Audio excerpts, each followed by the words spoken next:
Hello, and welcome to episode 115 of Flix into 6. I'm one of your hosts, Anthony Costanzo. With me forever and always, the man, the myth, Lieutenant Wild Yeast, Alessandro Bielsi. Say hello, Al. Hello, friend. On this week's episode, sequels, SAG Awards, Disney check-ins, and other news and nuggets, all before diving into our Flick of the Week, 1917. But first, Al, what are we drinking? I like that. Lieutenant Wild Yeast. Lieutenant Wild Lieutenant. Yeast. That is probably better than any of my titles have been. The best synergy of beer and movie that we've had. We're drinking Vieille Provision Saison du Pont. It is an unfiltered Belgian farmhouse ale. It's bottle conditioned, brewed by Brasserie du Pont in Torps, Belgium. I don't know. I know I have all the other pronunciations right. I don't know how to pronounce that town. Nice. It's a product of Belgium. This is 11.2 fluid ounces because all the beer that Europe sends us is that for some reason. 6.5% alcohol by volume. 330 mils? Yeah. It's brewed at one of Europe's last farmhouse breweries. Saison du Pont is a 4-star, world classic example of the Belgian Saison style. Blonde in color, with a big rocky head. We've never heard one described as that before. What? Saison du Pont is dry and refreshing, great with all grilled foods. You can grab like a burger. Yeah. Go with this. Cheers. That's very good. Yeah, I know you don't always completely love this style, but this was one of the ones that we featured in that beer pairing dinner that we did over the summer here. Okay. And I was like, oh yeah. So I remember Dominic, my brother Dominic, was asking me for some input on a handful of beers to pair with some of the foods that they were going to do. And I don't remember now what it was that we paired this with, but whatever it was, I was looking up styles and stuff. It's like, oh, Saison's going to go well with that. So I was like, let me find something good. I want to really bring something to the table here. So I was looking around, and it was like, this is one was really like well regarded, like well known, like it's obviously very old beer.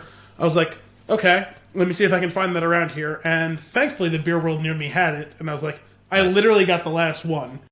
And I was like, oh, this is fucking perfect. And I was not disappointed at all. This is a delicious. No, this is really delicious good. Saison. I'm not usually one to tout mouthfeel, but I like this one. It just, I don't know, there's something really nice about it.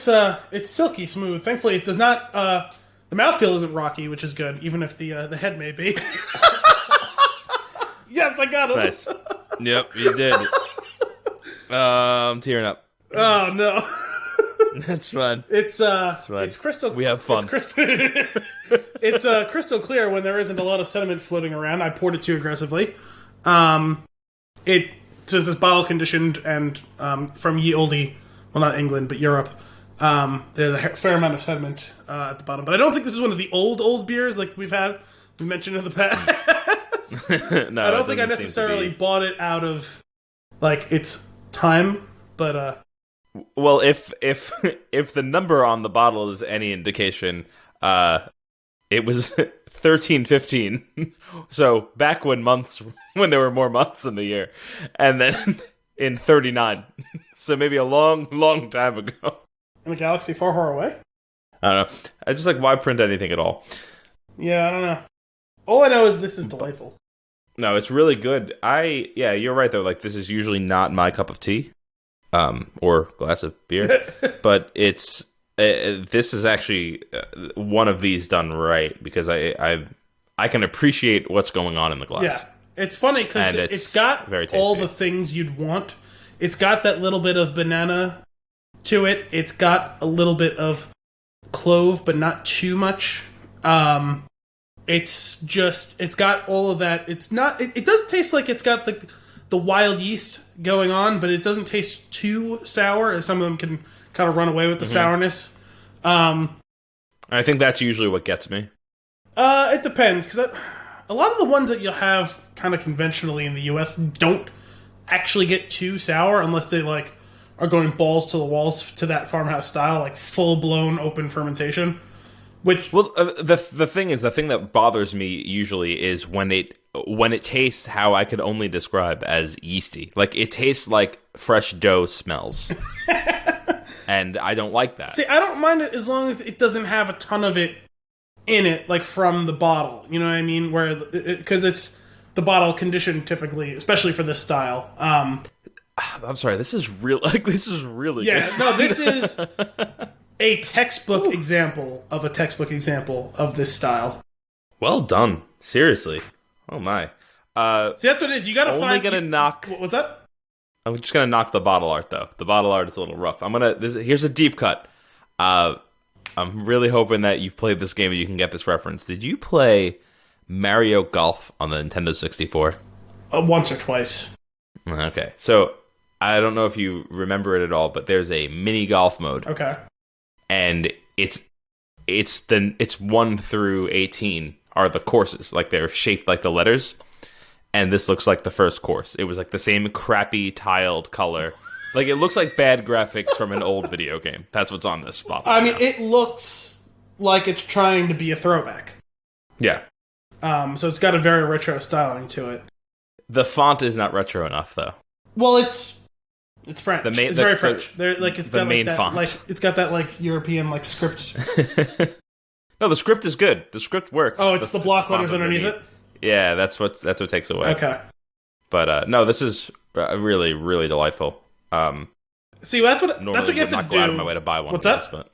But normally, wouldn't go out of my way to buy like a Belgian beer because I don't usually care for them that much, or I usually pick something over. But this one, I would buy this. Like if I saw it, I would pick it. It's really good, and that's what you have to do. I think when you hit like one of those things where it's like, I'm not really sure if I like this style. You got to go back to the source. You have to find like the avatar of that style and try it. And if you don't like it, then you're probably never really going to. Sure. Well done. Well, good choice, Al. I mean, I enjoyed the hell out of it, so. I would like some grilled foods, though. Yeah, we can get that to happen. This would go great with, like you said, like a really greasy cheeseburger. Like a homemade, you made, like, with, like, chopped meat, you made, like, your own cheeseburger, and it's, like, with nice, like, 80%, like, beef, you know what I mean? And you put some really Keep good, going. like... Tell me Since more. we're doing the Belgian one, we got to put like a smelly cheese on there, right? Like it's got to be a blue cheese, like actual blue cheese crumbles. Yeah, crumbles. I'm down with that. A little bit of bacon, thick cut bacon, applewood smoked bacon, some lettuce, tomatoes if that's your thing. I don't like it, but totally on board if you want it. Not gonna put that on this one because here's the thing. I like lettuce and tomato on a burger. When it's like a greasy, kind of sloppy burger, that stuff takes away from it. Oh, okay. Interesting. I don't like that. So take that out. Okay, but yeah, no, I'm thinking, some nice greasy burger, some blue cheese crumbles, like legit blue cheese crumbles. Maybe even if you're feeling like fucking wild, you put a piece of cheese over the crumbles too. Yeah, got to keep it in place. Yes. Melt it on there. Exactly. Lock in those crumbles and the bacon. You create a cheese bubble over the other cheese. Cheese vacuum. Yes. Thick cut bacon, cooked just right. Because if you overdo the thick cut bacon, it just like turns into powder. But if you get it just right, it's firm but still got some chew to it. Yep. Nice. I'm thinking a nice thick brioche bun. Yeah, I'm down with that. The only thing that I want on the side are those gorgonzola fries that you had mentioned. We gotta get you up here to that place. It's like seriously like 7 minutes from my house. We gotta get you there. We're just gonna go in. We're gonna eat the fries and we're just gonna leave. We don't need anything else. At least once a week, I imagine that meal. Once a week, and I've never had it. Yeah, I don't know. Since you've told me about it, it sounds so good. We had it like 2 days after Christmas. Oh, so good. Nice. Yeah, that'll be a live episode. You and me in person. So we're gonna do an episode. Real okay. I uncut. thought you meant we were doing like last week, like an episode from Arthur's. We're gonna do an episode from. Yes. It's just me eating those fries. Yeah. Going and you talking about burgers. If you listen to the show and you're not ravenous right now, like yeah, I had a pretty good dinner, and already I'm ready for second dinner. Right? Yeah. That specific second dinner. But anyway, that was good food and beer talk. Let's get to some news and notes and nuggets. Let's do it. The first thing I'm going to throw out there is going to be a quick one. Okay. National Treasure 3 is in the works. And boy, oh boy, am I excited. I adore the National Treasure movies. Are you a big fan? It's like a guilty pleasure one. Like, I definitely enjoy them, but I don't feel good about it. I don't know why. I mean, like, they're cheesy. You know why? Yeah, exactly. I think the first one was pretty legitimately good. The second one I don't think is that good, but it's still fun. It's fun. It's definitely I thoroughly enjoy those movies, and and those are like, it's the type of movie that back in the channel flipping days, if that came on, it's like it's a stop on movie. I can tell you, it's one I still stop on. Yeah, it's great. So entertaining. Just Nicolas Cage doing his Nicolas Cage things. Yeah. Sorry, you talking about stop on reminds me of, you don't watch Curb Your Enthusiasm, right? No. What? I'd like to. Oh, you haven't, but you want to? Yeah. So the new season just started Sunday night, and every once in a while he comes up with like a term for a thing that you do societally. So like one of the big ones you'll hear people talk about is the stop and chat. Where you're walking and you run into someone, you stop and have a chat, and then you're. So it's been a while since he's introduced one like that, and in this week's premiere, he introduced one, and I was like, you know what? That is totally a move. But I never thought of like a name for it. It's the big goodbye, where you're at like a party or a function, and you see someone, and you avoid them the whole night, and then you do a big goodbye, where you like apologize. Oh my gosh, I can't believe I didn't see you tonight. But we got to get together. This and that. Blah, blah. You act like you're making like a special like. Advance towards the person, only to then purposely avoid them until the next time that you have an opportunity to do a big goodbye to them again. Nice. That's tremendous.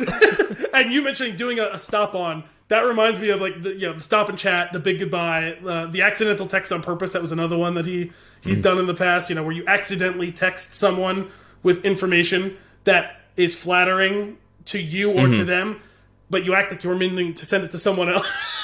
Yep. It seems like a show that would be right up my alley. Yeah, there are so many times where you have to just like go, oh, I need to like time out for like 10 minutes and stop because this is so uncomfortable. But it's so great. That happens to me. Jumping into what we're watching, that happens to me with Veep. I've been watching a lot of Veep, and there's so many times where I like pull my shirt up over my head. I'm so uncomfortable with what's happening on screen that I just turtle. There's times Veep, Always Sunny, Curb. I binged all of those shows when I was trying to catch up with them, and each of them, like you get that. I don't. Your move is apparently the turtle. My move is the clench the teeth and like clench the fists and kind of fist pumping. No. I do that while I'm in the shirt. To be clear. But that's fine. I feel like, Curb seems like a show that I would really enjoy, but would probably have to limit it to 2 episodes at a time. Yeah, that's how I would do it. Is I would like watch an episode or 2, and then I'd have to like pause, like cleanse the palate, and then like come back to it. Yeah. Nice. Well, anyway, National Treasure 3, a future stop on. For sure, I can't. I'm excited. I don't know how. Like, I don't think there's any time frame. It's like in production you're gonna or something like that. Get cable just so that you can stop on National Treasure 3. Exactly. No, I'm just gonna start. I just leave a TV on with my digital movies on shuffle. Oh, and when it comes to that one, exactly. Stop on. No, I'll actually sit. Yeah, very excited about that. Give me something, Al. All right. How about a new? Give me a new. Taika Waititi courted for Star Wars movie. This was on the Holiday Reporter. Boy. This was actually from last week, but it was after we recorded our last episode. Yeah. Will the Force be strong with this one? Following the recent installments, Star Wars The Rise of Skywalker, the space fantasy franchise is set to go on pause in terms of theatrical movies, but that does not mean the process is ground to a halt. Taika Waititi, the filmmaker behind the Oscar-nominated Jojo Rabbit, which we did on the show last week, and Thor Ragnarok, has been approached to develop a Star Wars movie, sources tell Hollywood Reporter. It's unclear where things stand in those talks. It's also unclear whether the project is separate from the one being developed by Kevin Feige, with whom he closely worked on Ragnarok, or a separate Star Wars project. Disney and Lucasfilm, producers of the Star Wars movie, had no comment. The move comes as 2 Star Wars streams arc in different directions. Waititi is coming off great acclaim from the fan community for directing the final episode of Season 1 of The Mandalorian, the live-action series on Disney Plus that became must-watch TV, in part thanks to Baby Yoda. He also voiced the popular droid character, IG-11. Additionally, Jojo Rabbit, which he wrote and directed, earlier this week earned 6 Oscar nominations, including for Best Picture. That's awesome. Give me that. I don't give it. Just that final episode of The Mandalorian was tremendous. I want more of that. I'll take a feature length film of that. I love how freaking crazy that guy is. Yeah, he's weird. He's just you just listen to him in an interview, and you like if you know him, you know what you're getting into. And when he just stops talking, you're like, that guy. Like that's the only thing. Like he's one of a kind. He's just unapologetically himself at all times, and like that his movies are an extension of that weird personality. But I enjoy it. I like that I mean, maybe they're connecting the dots too early, but a movie written or co-written and directed by Taika Waititi, produced in some fashion by Kevin Feige, Dave Filoni, and Jon Favreau would freaking crush. Absolutely. And hell, have him and Ryan Johnson co-write it or whatever, because him and Ryan Johnson obviously get along too. So, I think if you want to sum up Taika Waititi in a single scene, it's when the rock falls off of Korg, and he goes, "Oh, there goes that." That's that's him. That's everything you need to know. It's completely throwaway, but so brilliant. I was gonna say, I don't know, for whatever reason, for me, what coalesced from last week's was, come on, give me a little high. Give me a little high. Just a little high. One little high. Come on. Piss off, Ghost. Speaking of Star Wars and Disney and all that good stuff, Mulan looks awesome. Have you seen the trailers for this? Yes. All right, Mulan looks great. Mushu will not be in Mulan. Correct. And I was reading a couple things. People seemed a little bit annoyed by that. I actually think it's a good move. Well, I was going to say it seemed like they were going more towards realism, and then I saw a lady turn into a bird. So maybe it's not as good of a move as I originally thought it was when I was watching that trailer. But I think that it leaving Mushu out of it fits more of the tone, though, that they're going. It seems more of a darker. Well, based on the trailer, yeah, it seems like they're not going for Disney slapstick. Right, and which is what that character is, for yes. sure. So I think it's a good move to not shoehorn him in, because also it's like, here's the thing: Lion King was fine, but like when the actual animation is the fun part of the movie, and you're gonna go live action. Forcing that animation in, I feel like it just won't land right. Yeah. And that's exactly what Mushu is. If you want Mushu, go watch the original. Yeah. If you haven't watched it in a long time, I watched it like maybe 3 years ago. Again, like rewatched it. It's a great one. I like, it was never really like on my list of Disney movies, but it's solid. It's very good. The music is tremendous. It's funny too. I made a funny connection. I was talking with my mom the other day as I was finishing up Mr. Robot, and she had kind of asked me like what the show was about. So I kind of periodically checked in and kind of gave her a, hey, this is what the last like 5 episodes were about. You know, in 5 minutes or less. You know what I mean?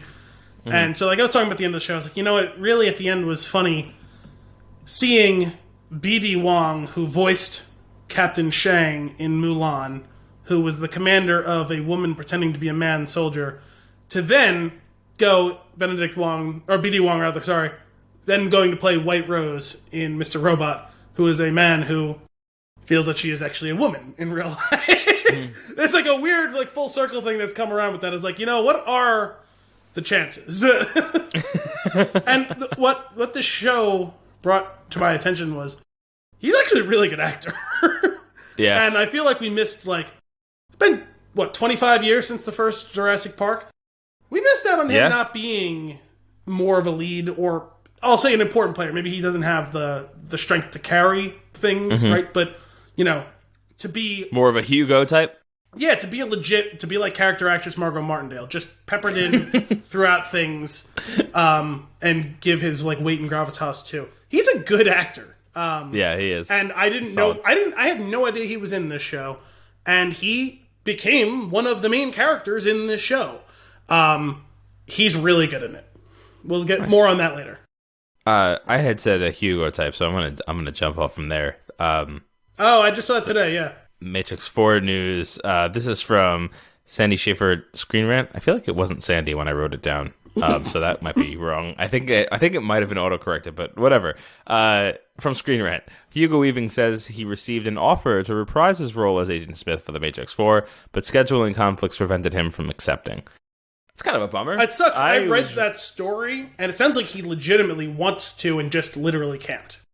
Yeah. As opposed to, he also gave comments that I read today that he was going to reprise his role as Red Skull in Avengers Infinity War / Endgame, and just told Marvel to fuck off because they were being annoying in negotiations. Yeah, they like pulled back on what his contract was. Yeah, they were going to slash his salary, and he's like, we have a contract. I'll come back and play the character. I enjoy playing the character. Based on the contract. I'm not doing it at a discount for you guys. And you know what? Good for him, I guess. Maybe. And here's the only reason I say maybe is because it's like, if it was to be paid more, they were supposed to be increasing payments from what I understand from movie to movie. Yeah. But for having, I don't know, 3 minutes of screen time, I don't think that's... Sure, but if that's what it comes down to. Sure, but I'll also say that I've heard over the years that character was supposed to have a bigger role in the movies. Okay, well, if that were the case, then that would have been cool. But I'm saying if it's really just like this was the role they wanted the character to play, and it was supposed to be more money than what he got paid for an entire movie that he was in, then I think that's silly. Yeah. Well, I when I say that more of a role, I don't even know about in this iteration of Infinity War Endgame. Originally, because remember, Captain America, the was it First Avenger, that came out 10 years ago. Yeah. There was after that. I don't know if it was that he was going to be in the second Captain America, or if he was going to be in one of the other ones, or if it was the first Avengers movie. He was supposed to come back with a pretty sizable role in one of those movies. Yeah, it seemed from what the thing that I had read, it looked like it was Avengers was where he was. Yeah, I thought that was the case. Yeah. Anyway, it almost seems worth it. I mean, I don't know how this stuff works. Obviously, we don't make movies, but to do a Matrix 4, bring back the cast, and not bring him back, I don't know. That just seems that I feel like he is as much the Matrix as Neo. Oh, of course, I agree. You know. And that's kind of I feel like almost like it would be worth it to put the movie on hold to a time where he could be part of it. Yeah, I don't see what the rush is. Yeah, I don't see what the rush is for this movie. If we're all hesitant, those of us who love The Matrix are hesitant enough about them coming back and doing this. Right. So if you're going to do it, make sure you're doing it for the right reasons and you're doing it right. And if you plan to bring him back, don't give it short shrift to not use him. That's probably the thing that's bothering me the most about it, is that if he was approached and he can't do it, then that means that whatever the story is involves him. Yes. So if they're going to have to change it based on that, or if they're going to, you can't substitute him. Probably not. Well, actually, I guess you probably could, because if anyone was going to be able to be replaced, it's Agent Smith, because he can make himself... It's the virus. But... look however he wants, you know what I mean? And still, it'll be a different take on the character. Now, what that means is you have to absolutely fucking nail whoever you're going to hire to play the new Smith. Whoa, phrasing. I stand by. Stand by. Wholeheartedly. God. Anyway, that was kind of a bummer to me, because as much as I'm like, when I heard the Matrix 4 news, I was like, all right. Hearing that makes me go, oh. You know, 'cause it's like if I was going to be excited about it, it was going to be to rejoin my friends from the previous movies that I loved so much. Yeah. And that's a huge miss. Well, we have a short list of people, right? Give us more Dafoe. Give us more Weaving. Now give us more Wong. We have these actors, actresses that we fall in love with on the show that we feel like we don't get enough of. Hugo Weaving is one we've mentioned since our very first episode in Hacksaw Ridge. We have said how much we want more Hugo Weaving. So getting less Hugo Weaving, specifically in the role that we love him in, is not good news. Yeah, no. Ugh. Anyway, we'll see what happens there. I mean, I honestly don't have a lot of faith. I'm not completely sold that the movie's actually going to happen. I know that they say it's in the works and it's happening, but so is Avatar. So I mean, like, come on. Well, we know for a fact those are coming. We've seen stills. We've seen facts. Right, a trailer's coming soon. That's coming out the end of this year, right?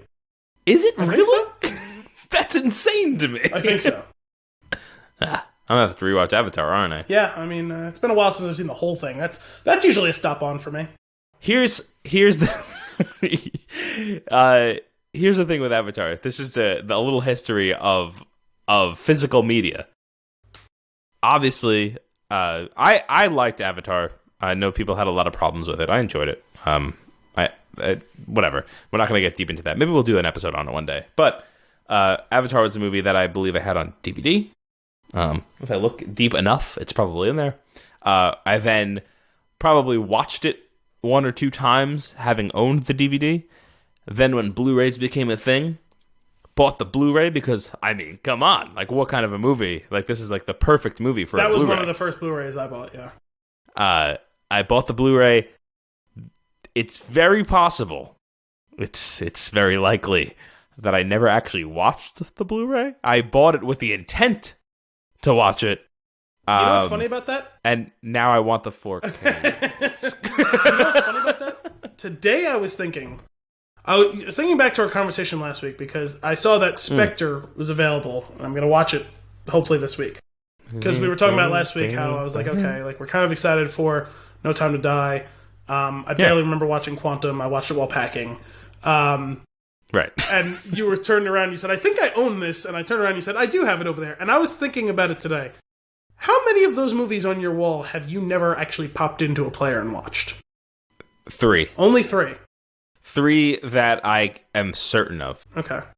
Because I actually I scanned. I took a quick scan the other day. 2 of them, it was very clear that I never popped in on account of still shrink wrap. That's what I was gonna say. Was it still? Was it the still? other one was Avatar. That I just know because I have this relationship with that movie of like I bought it specifically because I was like this happened to me with The Dark Knight also, where I was like waiting when I got the DVD or whatever it was, when I got the Blu-ray, I wanted to wait until like I had a really nice TV to watch it on. And I just ended up waiting and waiting and waiting, and then 4K discs were a thing, but it wasn't out on that yet. I eventually watched it on the Blu-ray. Like I did go into it. Then the 4K one, I got the disc, and I was like, I'm waiting for like the perfect moment to watch it. Like I want to sit down and I want to just like be in it. And that moment's not going to come, like where like it's the perfect situation. I get that all the time. So I have with to movies just do and it. TV shows, and it'll be like 6 months, and I still haven't watched a thing, and it's like son of a bitch. Exactly. I do it with video games too sometimes, and I just like I have the thing. I could just be enjoying the thing instead of trying to make this perfect scenario. You get psyched up about it. Yeah. You know what? I don't know what just made me think of, but that whole phenomenon just reminded me of. I was talking about 40-Year-Old Virgin with someone the other day, and I was thinking of what's his name. You put the pussy on the pedestal.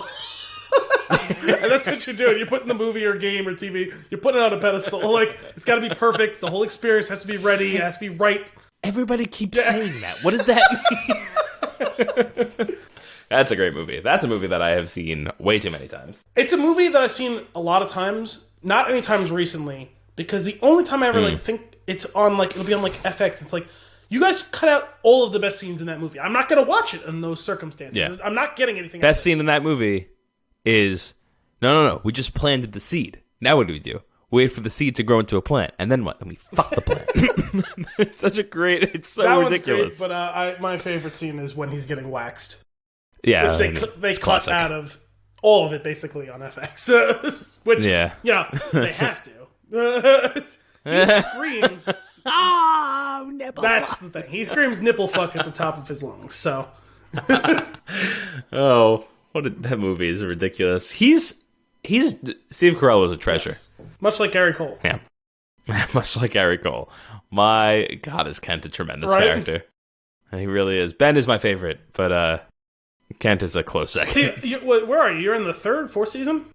4th season. And you didn't see the congressional meeting about the Jonad file yet? I don't think so. You would know. They go before Congress. It's Dan, Amy, and Jonah. And it turns into this whole thing where they're like conflicting agendas and this and that, but it all comes down to they're trying to cover up the Jonad file as part of a small piece of a much bigger fiasco that's led them to these congressional hearings. And I think Dan says something along the lines of, yes, we respect and like working with Jonah or whatever. And the guy who's leading the hearing is like, no, there's testimony here from Jonah Ryan saying just the exact opposite of that. We're going to talk to, it's like Exhibit A or whatever, the Jonad file. Do you know what this is, the Jonad file? Like, no, I can't recall. He goes, and they start reading he goes, it's a collection of nicknames by you and other staffers that apparently you encourage everyone to keep whenever they came up with a good nickname for him. And they start reading them, and like Jonah's like, do we have to read them? And another congressman's like, do we really have to read them? He goes, yes, he just said that he respected and liked his coworker, and I believe this is strong and compelling evidence otherwise.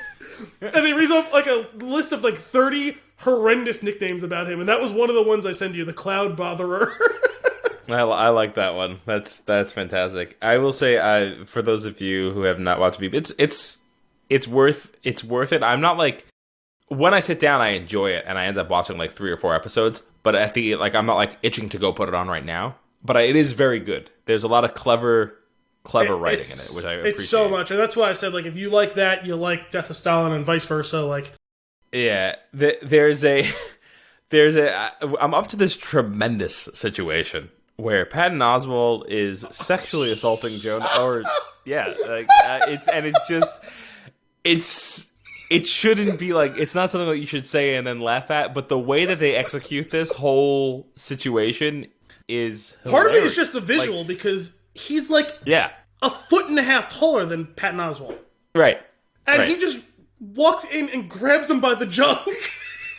Oh my god. You shouldn't be laughing about it. I think it's so absurd. Yeah, like everything that's happening, like the issues that are happening are usually like gross, and the comments that people make are gross, and like he has some of the worst lines. The only vulgar. one who has worse lines is that senator or congressman. I always forget his name. Mm-hmm, mm-hmm. Yeah, you know exactly who I'm talking about. I know exactly who you're talking about. He talks to his aide Will. Robbie. Yeah, I keep calling him Robbie because his name was Robbie and something else. Well, he kind of plays like an even more depressed version of the same character. Yeah. The things that he says to and about him and his wife are the worst, most reprehensible things I've ever heard. It's horrible. And I think every time I've had a spit take, even when I'm not actually drinking something, somehow I find the ability to like shoot water out of my face. He says things that make me laugh and immediately feel horrible about myself. Oh, you feel like you need a shower when he's Yeah, exactly. It's just it's so dirty.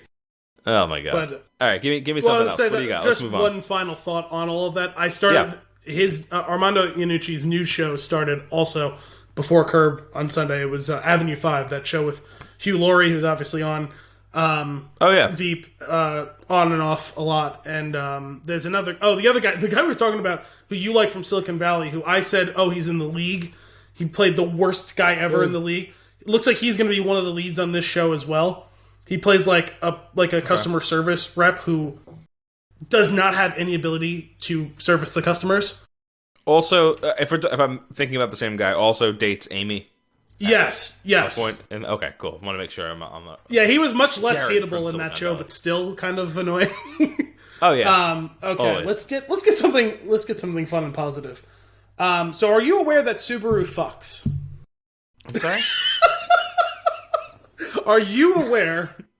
No, I heard you. That Subaru fucks. No. Oh, so you missed this whole phenomenon over the last couple of weeks online. This is fun. I'm going to read you something. This is from a story on Jalopnik titled "Subaru of America is being super lame right now about the Subaru fucks."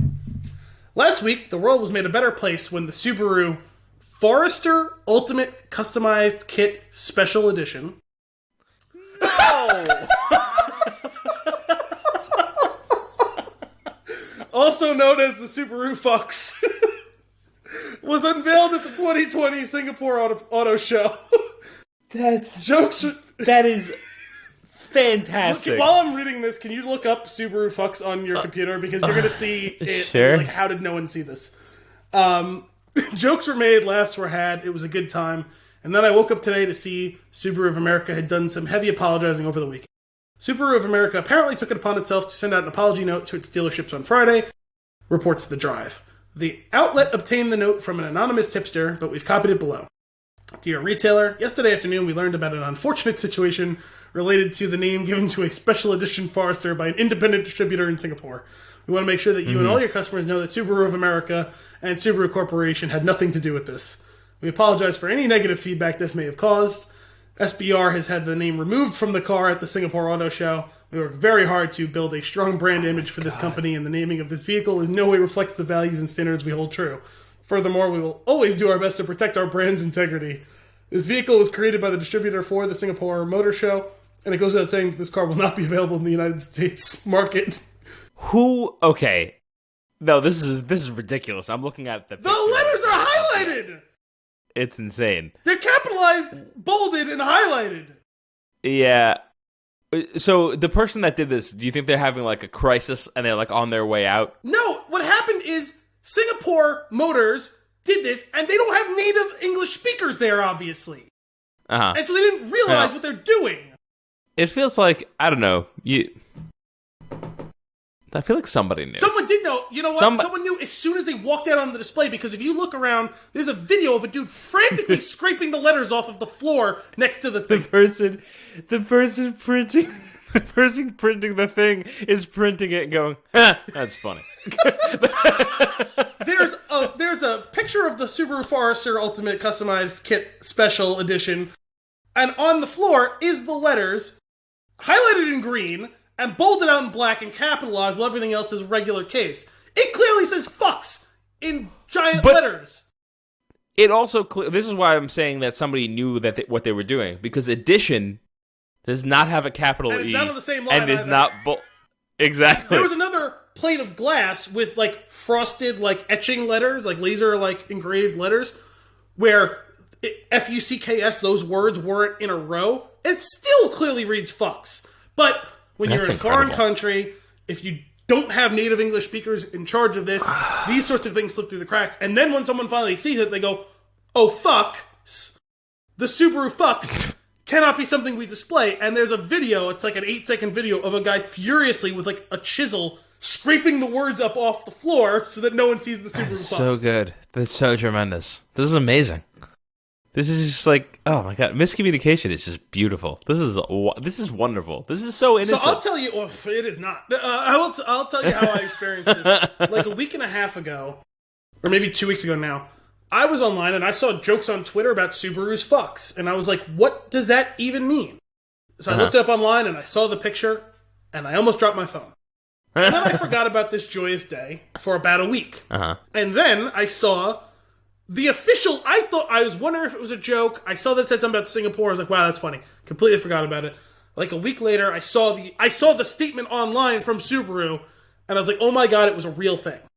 And so I was at the gym. I showed it to a couple of my friends, because they hadn't seen anything about this. We're all having a good laugh about it. I come home, I show the picture to my sister, and my parents had company over. And my sister's looking at the picture, and I was like, she's like, Subaru Forester Ultimate, and I was like, shh. She's like, oh!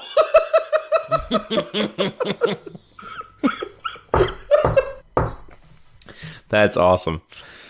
So I just good. needed to brighten everyone's day with this, in case you missed it. Just look it up. It's just a great thing. You know what it is? It's fun to Google, because you're like, how bad can it be? And it's so bad. It's I love it. I'm thinking about skewing the whole thing that we do for like the image on our episodes with the movie and beer, just putting Subaru fucks up there.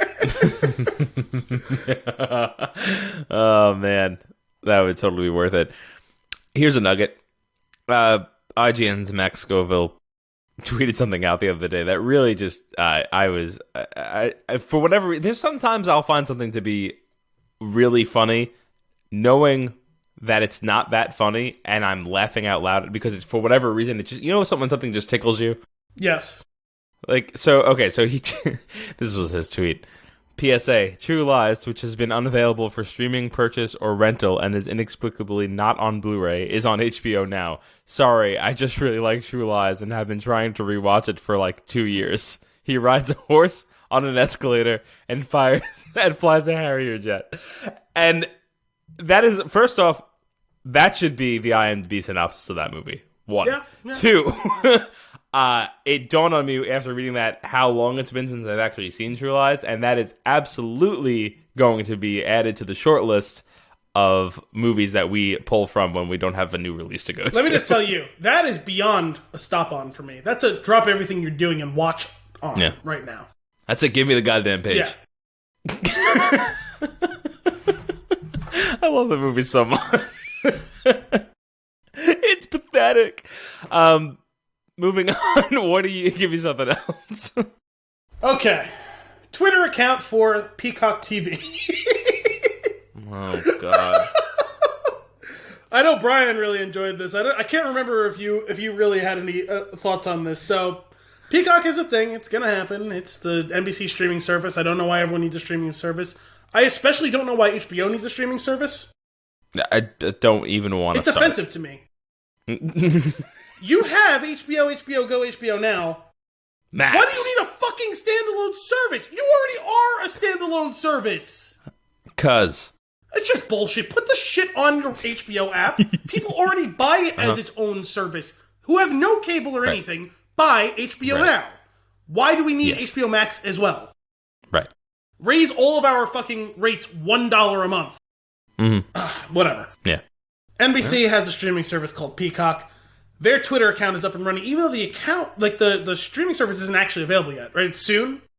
I don't know. It's been advertised for so long. I think it's soon, but not currently available. But keep going. I'll see if I can find a release date. Their Twitter account exists. They follow 98 accounts, and every one of those accounts is either named with some sort of bird or is a sports team with a mascot of a bird.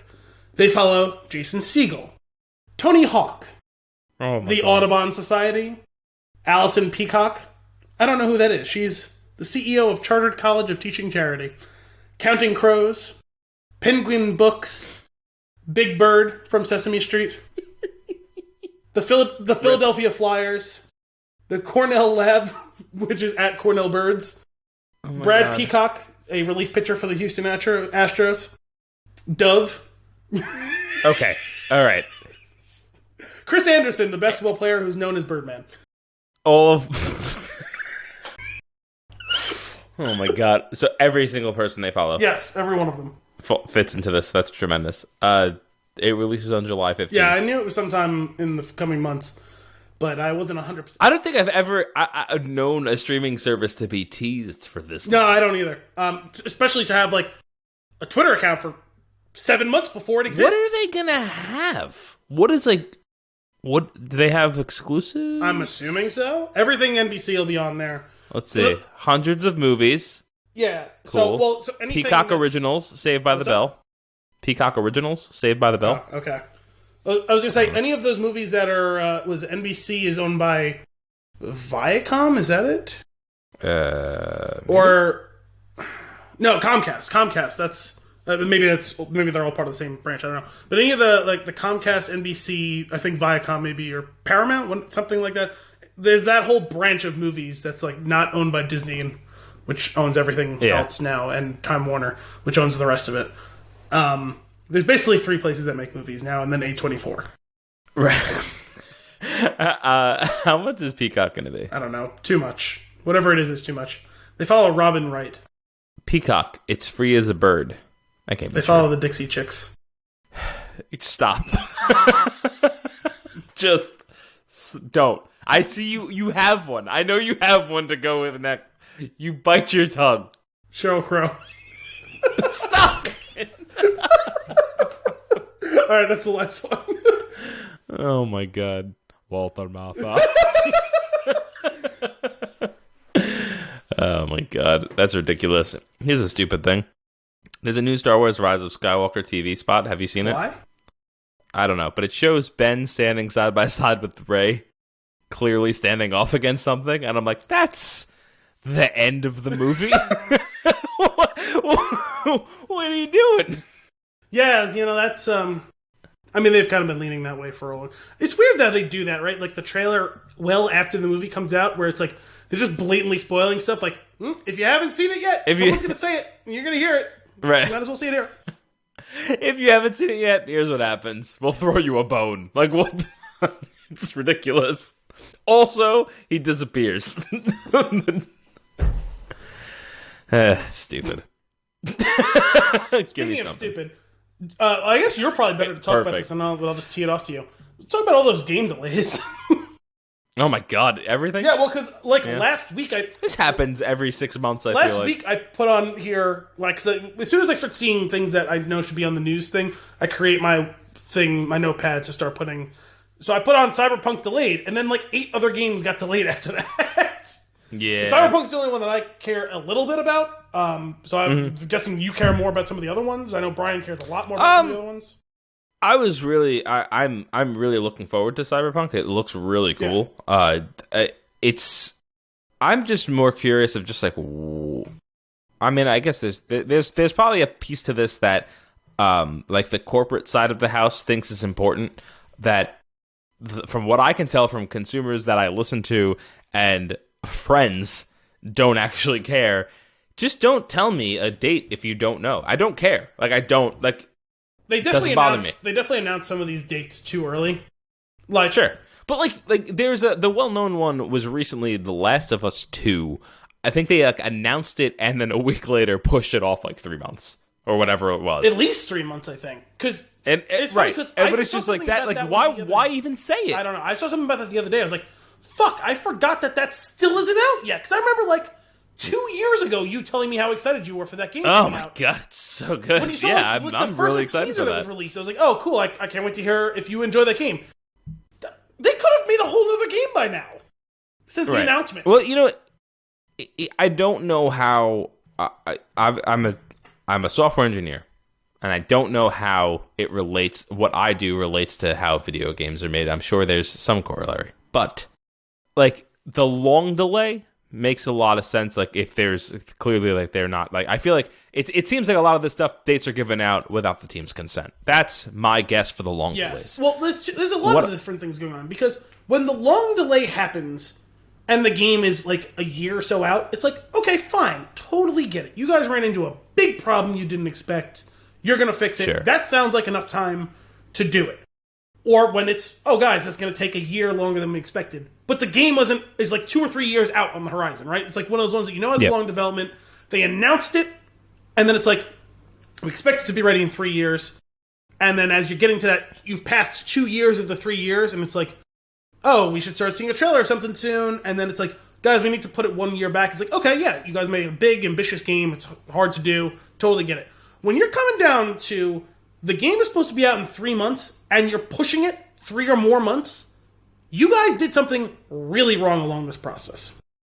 The marketing team. Someone. I don't know who. It's probably the marketing team. Yeah. But not always. I'm just saying, I don't... Well, all right, so some marketing or exec, because it seems like somebody that's out of touch or out of communication with the people that are actually making the game. Yeah, and that's a common refrain we've heard for the last, 10 years. And it's just but like I said, I would have been totally fine if you said 2021 to 22, and gave me that kind of a window, and then kept narrowing that window down. Cool, that's awesome. Yeah, it's going to come out in 2021, but don't tell me, and then it's going to be Q2 of 2021, and then it's tentatively May, and then it's May 20th or whatever, right? As the dates, we don't need to know the game's coming out on May 20th 5 years out. Right. You know what? One of the ones that's more interesting to me is, I think the Final Fantasy VII release was, I think it was pushed off I think it's only a week or a couple of weeks or something like that. Which that one makes me scratch my head of I don't understand why any game needs to be married to dates like a movie does. I understand why movies are, even if I think that's too much sometimes. But hell, there's TV shows that sometimes they're oh, it's coming out sometime in April. April's 3 months away. You would think you'd get a date, you know what I mean? Hell, it's extremely exclusive, so even if it was a week, the week of April 20th or something, you know what I mean? Well, they try to strategically plan around other games that are coming out. That's one piece of it. I guess there's so, also, but even that's there's less probably than a quarterlies that are affected by the sale of the game that they're trying to manipulate financial. Sure. All right, there's very real business reasons for a specific release date that I don't care about. And and I understand investors and stuff like that might, but sure, exactly. I get why they do, but don't. by setting a date and then pushing it, that's really like they are. I don't know. I feel like it's a slap in the face of the folks making the actual game, and it's like it's just messed up. I've worked in places where a delivery date was given out without consent of the engineering team, which doesn't make any sense, but it does happen. And then they start to blame the development team for why it's 100% they blame them. You see that happen all the time. And the only reason I know that is because in the past few years, like I follow a handful of developers on Twitter from games that I've really enjoyed, mostly specifically from BioWare, but I've followed others as well. You see this all the time. Even if it's not them complaining, they're boosting other developers on other games who they know in the industry's complaints, and it's like, guys, how does every studio get this wrong? Every one of them. Mm-hmm. Like, where there's smoke, there's fire, right? Mm-hmm. Yeah, it's ridiculous. That being said, really still looking forward to a lot of these games. I don't think that it's going to reflect poorly on the game.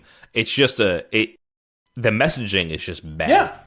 And I'm fortunate enough I feel like, and so are you, and a lot of folks that are like, that are actually like reading into this and feeling this way, like are considering the facts, and I hope that they're not, judging too harshly on the development of these things. Like, well, you know, it's that just shitty messaging that's annoying. You know that this sort of thing does affect consumers, right? This sort of messaging is absolutely a part of why Solo tanked. It's not the whole piece. Mm-hmm. It's definitely a part of it. You are inducing panic and concern in your consumers, and so they don't want to shell out for these things. And a movie is only $10, $12, $15, whatever. Right. A game is $60. You know what I mean? It's a much more substantial investment. So if you induce panic in these sorts of situations, you're hurting your bottom line more than if you miss the date or whatever. If you get it right to begin with, even if you have to put it out at the same time as a game you wanted to avoid originally, you will do better if everyone feels like you're on top of your shit, as opposed to acting like you're bailing out water of a sinking ship all the time. Mm-hmm. No, it's ridiculous. I'm seeing if I could pull up a list, because it'd be interesting to go through. Kotaku has a list of the games. The list is long. Yeah, there's been a whole bunch, and they're all from all different studios, right? Like, it's not like it's all from, like, if they were all from EA, like, CD Projekt Red is its entirely different thing. There's, what's it called? Is it Ubisoft who makes Final Fantasy? No. Oh, Square, that's right. Square Enix? Square Enix, yep. Yeah. So, I mean, it's all completely different developers. It's all over, yeah. And then there's, like, well, this list has, what do we have on here? Skull and Bones, Animal Crossing, Doom Eternal, Last of Us Part 2, Watch Dogs Legion, Final Fantasy VII, Cyberpunk 2077, Iron Man VR, Dying Light 2. Like, that's crazy. Well, I'm pretty sure every single Doom ever has been delayed, so that shouldn't be That's fine. It's just tell me when it's ready. It's fine. It's fine. Doesn't really affect me at all. It would probably bother me if here's the thing. Some of these games that are on this list, I'm very excited for. It would definitely upset me if they gave me a date for Halo and then that was pushed off, just because I love that game so much, right? So, like, I don't know, so I get, like, this probably bothers a lot of people. It's just it is really unfortunate. It's completely avoidable. Yep, most of the time. Or like maybe 90% avoidable. Yeah.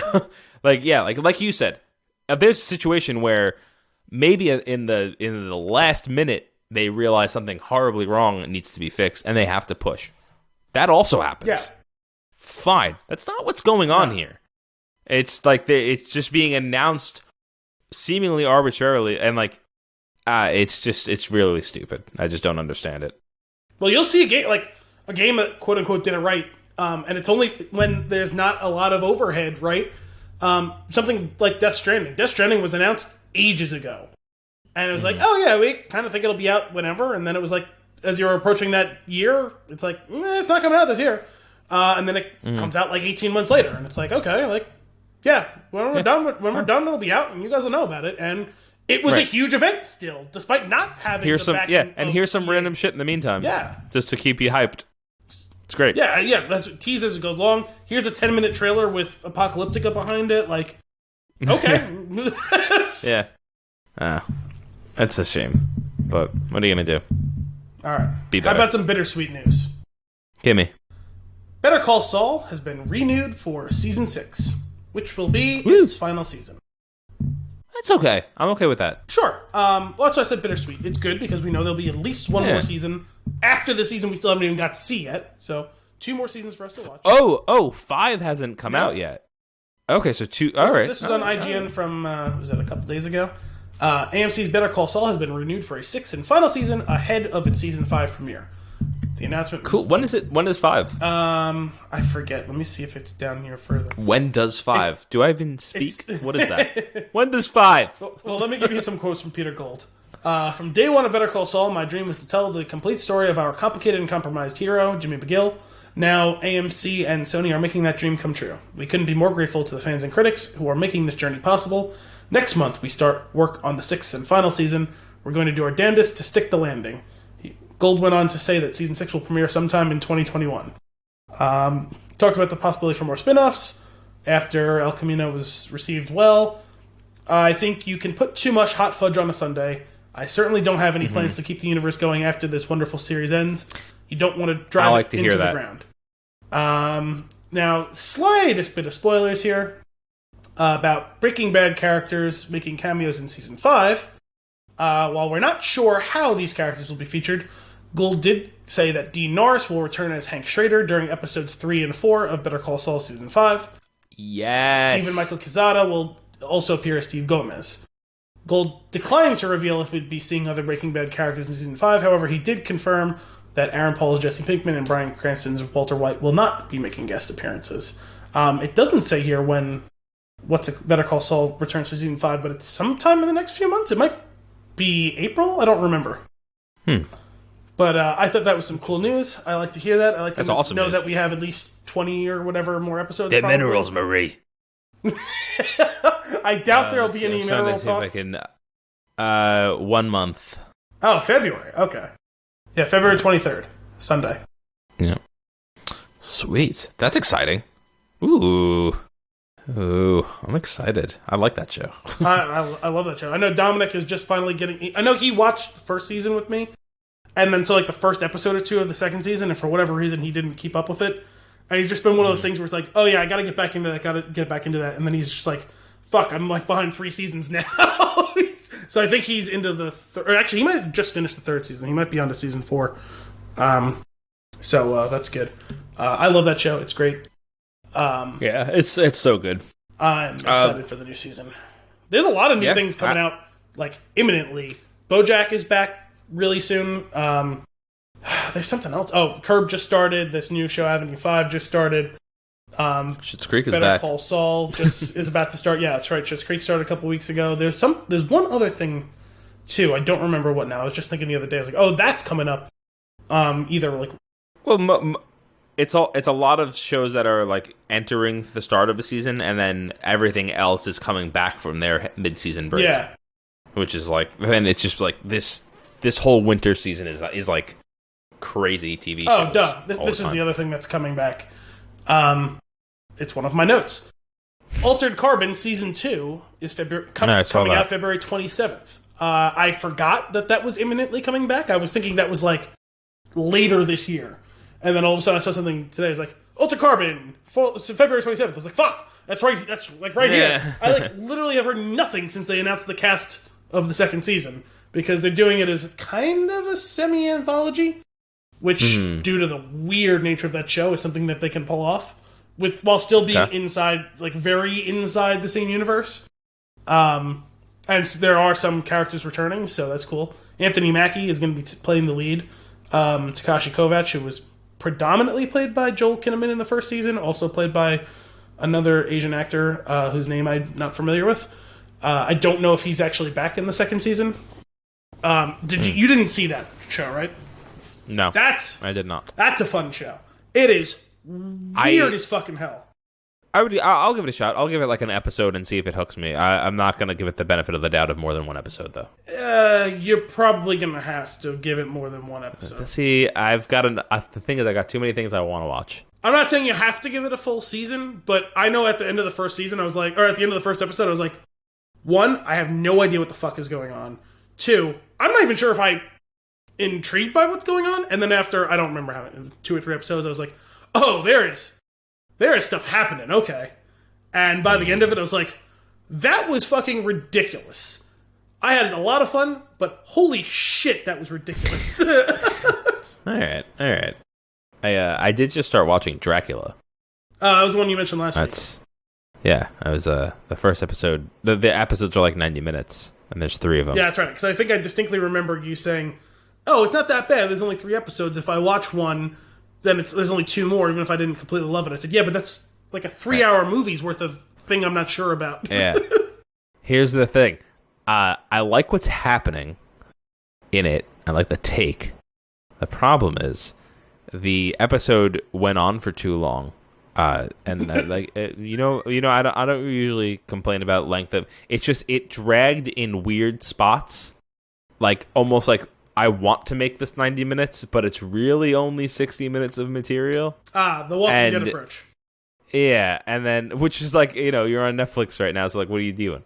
But and then at the end of it, it was like, wait, but are you done saying what you decided you also had to say? Like it was like now I have to watch the next one because you're not done saying what you're saying. Like 60 minutes in, you were done. You could have broke it there and maybe made it a 4-episode season, but then you started talking again, and then you passed out drunk. Like I don't know. Like I don't know where it's going. It's just a little strange. But there's, like I said, I'm a third through it. So I think I'll put it on again. If I'm not like I was hooked at the beginning because it's like the mystery that's going on, like the way that it's I like the way it's portrayed. I was hooked in the 17th act. And then it trailed off again. So each episode suffers individually from Lord of the Rings ending? It seems that way. I don't know. That sounds like we'll find out. I only watched one. I don't dislike it. It was just the pacing and the choice of ending the episode. It just seemed a little odd. I guess the story of the one episode is kind of complete. It's strange. We'll have to see where it goes. I'll let you know if it's worth it when I'm done. Okay. Do you have any more news or notes or? I got a nugget. So, Joaquin Phoenix has won a couple awards so far this awards season. He recently picked up a SAG award for his for Joker. I keep wanting to say that Joker. It's just Joker. And one of the things, so usually when Joaquin Phoenix when he wins something, I'm like, I mean, I get it, but I don't want to hear him talk because he usually says something weird or he's not. He's a weird guy. He is a weird guy. He very, very much redeemed himself in his SAG Award speech where he went through and celebrated each of the other nominees in the category.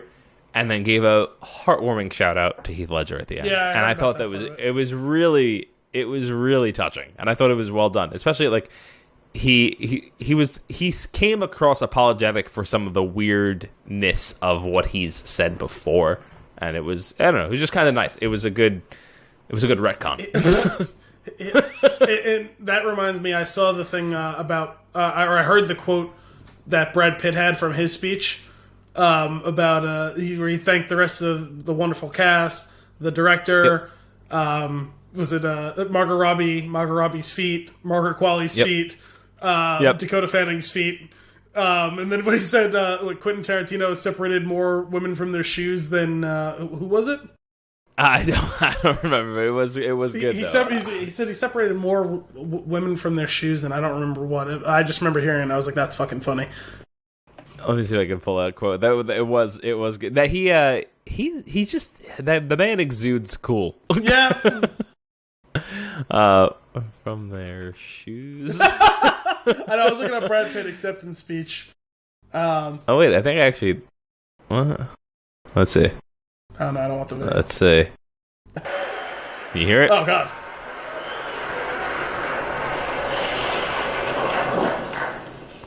I gotta add this to my Tinder profile. It's a good speech. I'll just let it play. Thank you, my brothers, my sisters. This means so much, more than I can possibly fathom. I want you to know I watch everything. I watch you all, and the work has been mesmerizing, so I thank you. I want to thank my co-stars, Leo, Margot Robbie's feet, Margaret Qualley's feet, Dakota Fanning's feet. Seriously, Quentin has separated more women from their shoes than the TSA. That's sort of. That's all I needed. Yeah. That was good. That's a great line. Everybody gets a good chuckle out of him. It was sweet. The SAG Awards were fun. I only really care about the Oscars. Are we doing the Oscars? When are the Oscars? Of course we're doing the Oscars. 3 weeks, I think. Oscars day? Well, Oscars? Super Bowl is 2 weeks, so it's got to be at least 1 week after. Oh. It's February 9th. Yeah, so 3 weeks. 3 weeks, yep. Yeah, we're of course going to do Flix and a Whisk. It's going to happen. Oh, that's right. That's going to have to be our episode that comes out before the Oscars, right? So that's... Let's get something good. It's 2 weeks from... good whiskey, you mean? Yeah. Last year we coordinated like a day in advance, so we definitely had 2 different whiskeys. We're Absolutely. probably going to have 2 different whiskeys again this time. That's I don't see likely the myself case. buying a new bottle of whiskey, so unless you want to buy something fine. that I already have. That's all right. Fair enough. But, I don't know, yeah, maybe if I can find absolutely. something like a small bottle of something that we can both find. We'll absolutely be doing our Oscars. That's good though, because I realize we're running a little low on beer supplies, so we definitely need a run where we can exchange, or I can bring you some or whatever. Yeah, I currently have 3 for you. Nice. Okay, so I'll try and bring at least, a good 4, 5, 6. One of them will definitely still be here when I give them to you. The other one is the other one most likely will still be available, and the third one is like time sensitive because I really like it. So I might burn through it all before. Stay on target. All right, let's go. I got one more. I got a trailer to talk about. It's that trailer that I told you to watch right before we started. Dispatches from Elsewhere. What the fuck was that? Yeah, I that trailer is very long. Yeah. It's about 7 hours, and I don't know what it's about. I have no idea what it's about. It looks like some sort of treasure hunt, maybe a cult. Is it based on something? I don't think so. I know that Jason Segel is starring in it. I believe I don't know if he's full-blown showrunner, but he's producing it. And I think this is his brainchild. Interesting. It seems like it has some Matrix-y vibes to it, of like things that maybe are real that we're not aware of. There's a whole lot of... There's some Matrix. There's some talking about other like futuristic dystopic things from the same year. There's also some... what the fuck was that movie with Equilibrium with Christian Bale? There's some Christian Bale Equilibrium to it. There's some Get Out to it. I don't know why the vibe of Richard Grant talking on the TV. Yeah, I got some of that. Get Out to me. There's some Yep. kind of Yes Man culty things going on. It's on AMC. It's got an interesting cast. It looks fucking weird. I'm tentatively in. Like, I definitely want to give it a shot. I'd watch an episode. I feel like it's going to be one of those weird ones where you need to watch probably like 3 to get what's going on, but like at least 1 to see if the vibe is there. Be better at storytelling. Sure, but there's only so much you can do in an hour. There is, but that's on you as the creators and makers of this material. That's true. There's been a... It's not on me to get hooked. It's on you to hook me. True. I can be a harsh critic of pilots while at the same time also being willing to have leeway even if I don't love it. Like, I have a high standard for pilots because I've seen some really, really good ones. And I've seen some other ones that are like you said, just be better. But if I'm 90% of pilots. If I'm in on who's making it or who's in it or the network that's running it, even if I don't love the pilot, I'm usually inclined... I didn't love the pilot for The Americans. That's one of my favorite shows of all time. I loved the pilot for Game of Thrones. It was a great show for most of its run. Mr. Robot has a tremendous pilot. One of the best ones I've ever seen. Westworld had one of the best pilots I've ever seen. Yeah, it did. So, like, it is fucking doable. Like, Exactly. Breaking Bad, actually, I know everyone loves it. I actually didn't completely love the pilot for that. No, I wasn't hooked on the first episode. I very much was not hooked. I wasn't even fully hooked by the end of the first season, really. Okay. Like, I was in it, but I wasn't, like, hooked. Yeah. Yeah. I will check it out. If you want to talk weird shows, I'm more excited about the Alex Garland show that we're going to be getting soon. I'm so excited for Devs. Yeah, like that I'm hooked on from the trailers and teasers and him and like what he's made and who he's putting in the show. You had me hooked at Alex Garland, FX, Nick Offerman. Like I don't need anything else. Those 3 words or those 3. You had me at Meat Tornado. those 3 discrete entities combined into one thing. You have me hooked. I'm gonna sit down and watch the whole show no matter what. And I'm inclined to give there's very few shows that I haven't at least finished a season of if I start watching. Yeah. We'll see what's up. Do you have any other news and nuggets? Do you want to do Mr. Robot final thoughts, or do you want to wait till next week? Because we've had a lot of news and nuggets today. It's up to you, man. Are you in the zone? I mean, I am, but it's already pretty late, and I think we're going to talk about this movie longer than we've talked about other ones, so I'm inclined to leave it till the next one, because I don't want to. All right, we'll hold off until next week. We'll hold off until next week. Because we still have Witcher Watch, too. We do have Witcher Watch, but first, we have fun and games. That too. This is the Witcher quiz. Hang on a second. If we're going to have fun and games, let me have some fun over here. Jesus! Why do you have a cork gun? We're doing the Witcher quiz. Which Witcher character are you? Here we go. 7 questions, Al. Not too much for this one. I'm really what I'm doing right now is stalling because it looks like his beer may be overflowing. You know what? After that explosive opening, I was like, oh no, it's going to definitely like flood everywhere. And then it didn't, so I was like, oh, I'm in the clear. And then I went to take a sip, and then it went. Yeah. I just poured off a lot of foam. I see that. That's ridiculous. Sure is. All right, here we go. Al, choose a color. White, yellow, black, or gray. Sorry, 3 of those colors got cut off. Could you do those again? White, yellow, black, or gray. I would argue that 3 of those are not colors, but it doesn't matter. Let's go with black. All right. Does it come in black? I'm going to apologize with you right now. This is a horrendous website, and the quiz is over. What? You said there were 7 questions. No, I know, it broke. Like, I don't know what to tell you. It sounds like the technical difficulties I had last week trying to read the Eternal synopsis. I'm going to try this again. I'm going to open the quiz up one more time. The man chose black. Next. No, it doesn't work. Oh, that's really disappointing. I feel deprived of fun and games. Oh, man. Hang on. I want to... We're gonna do this live. I'm going to send you the quiz.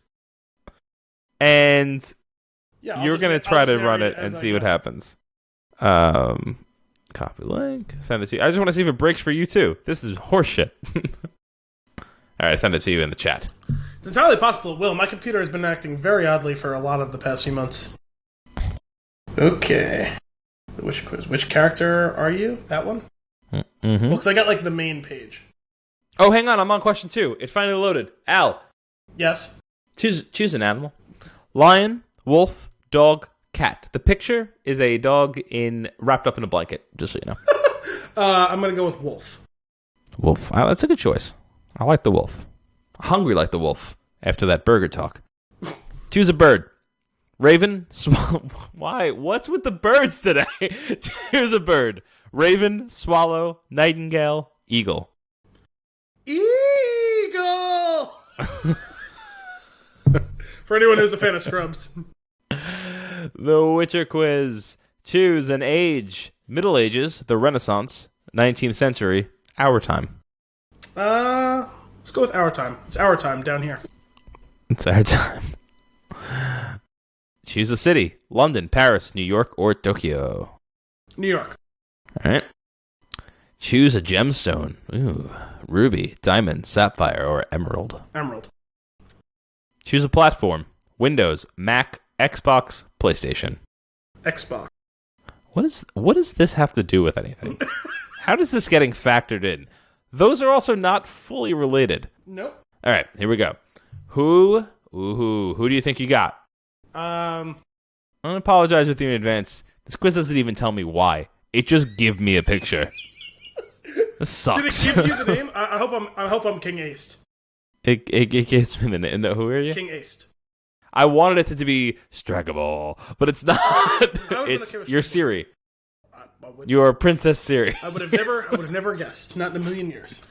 Yeah, I think that your answer is clearly. I mean, come on. I'm sorry about this, guys, listeners. Al, I apologize. I should have taken this quiz in advance. Usually you to do. know what I usually do, but I thought about it last minute, and quiz games can go to hell. Well, if you want better quizgames.io. If you want better Witcher talk, we're gonna have it after the episode. Since I somehow, finally, after long trials and tribulations that we won't get into, finished The Witcher like 5 minutes before we started recording tonight. So fantastic. Yeah, we'll toss a coin to our Witcher after the credits. It'll be post credits.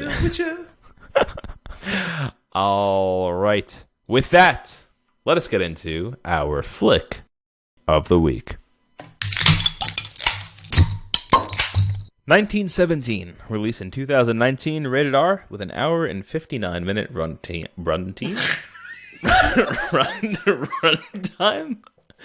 I'm really loving lately these IMDb genres. This is a drama war.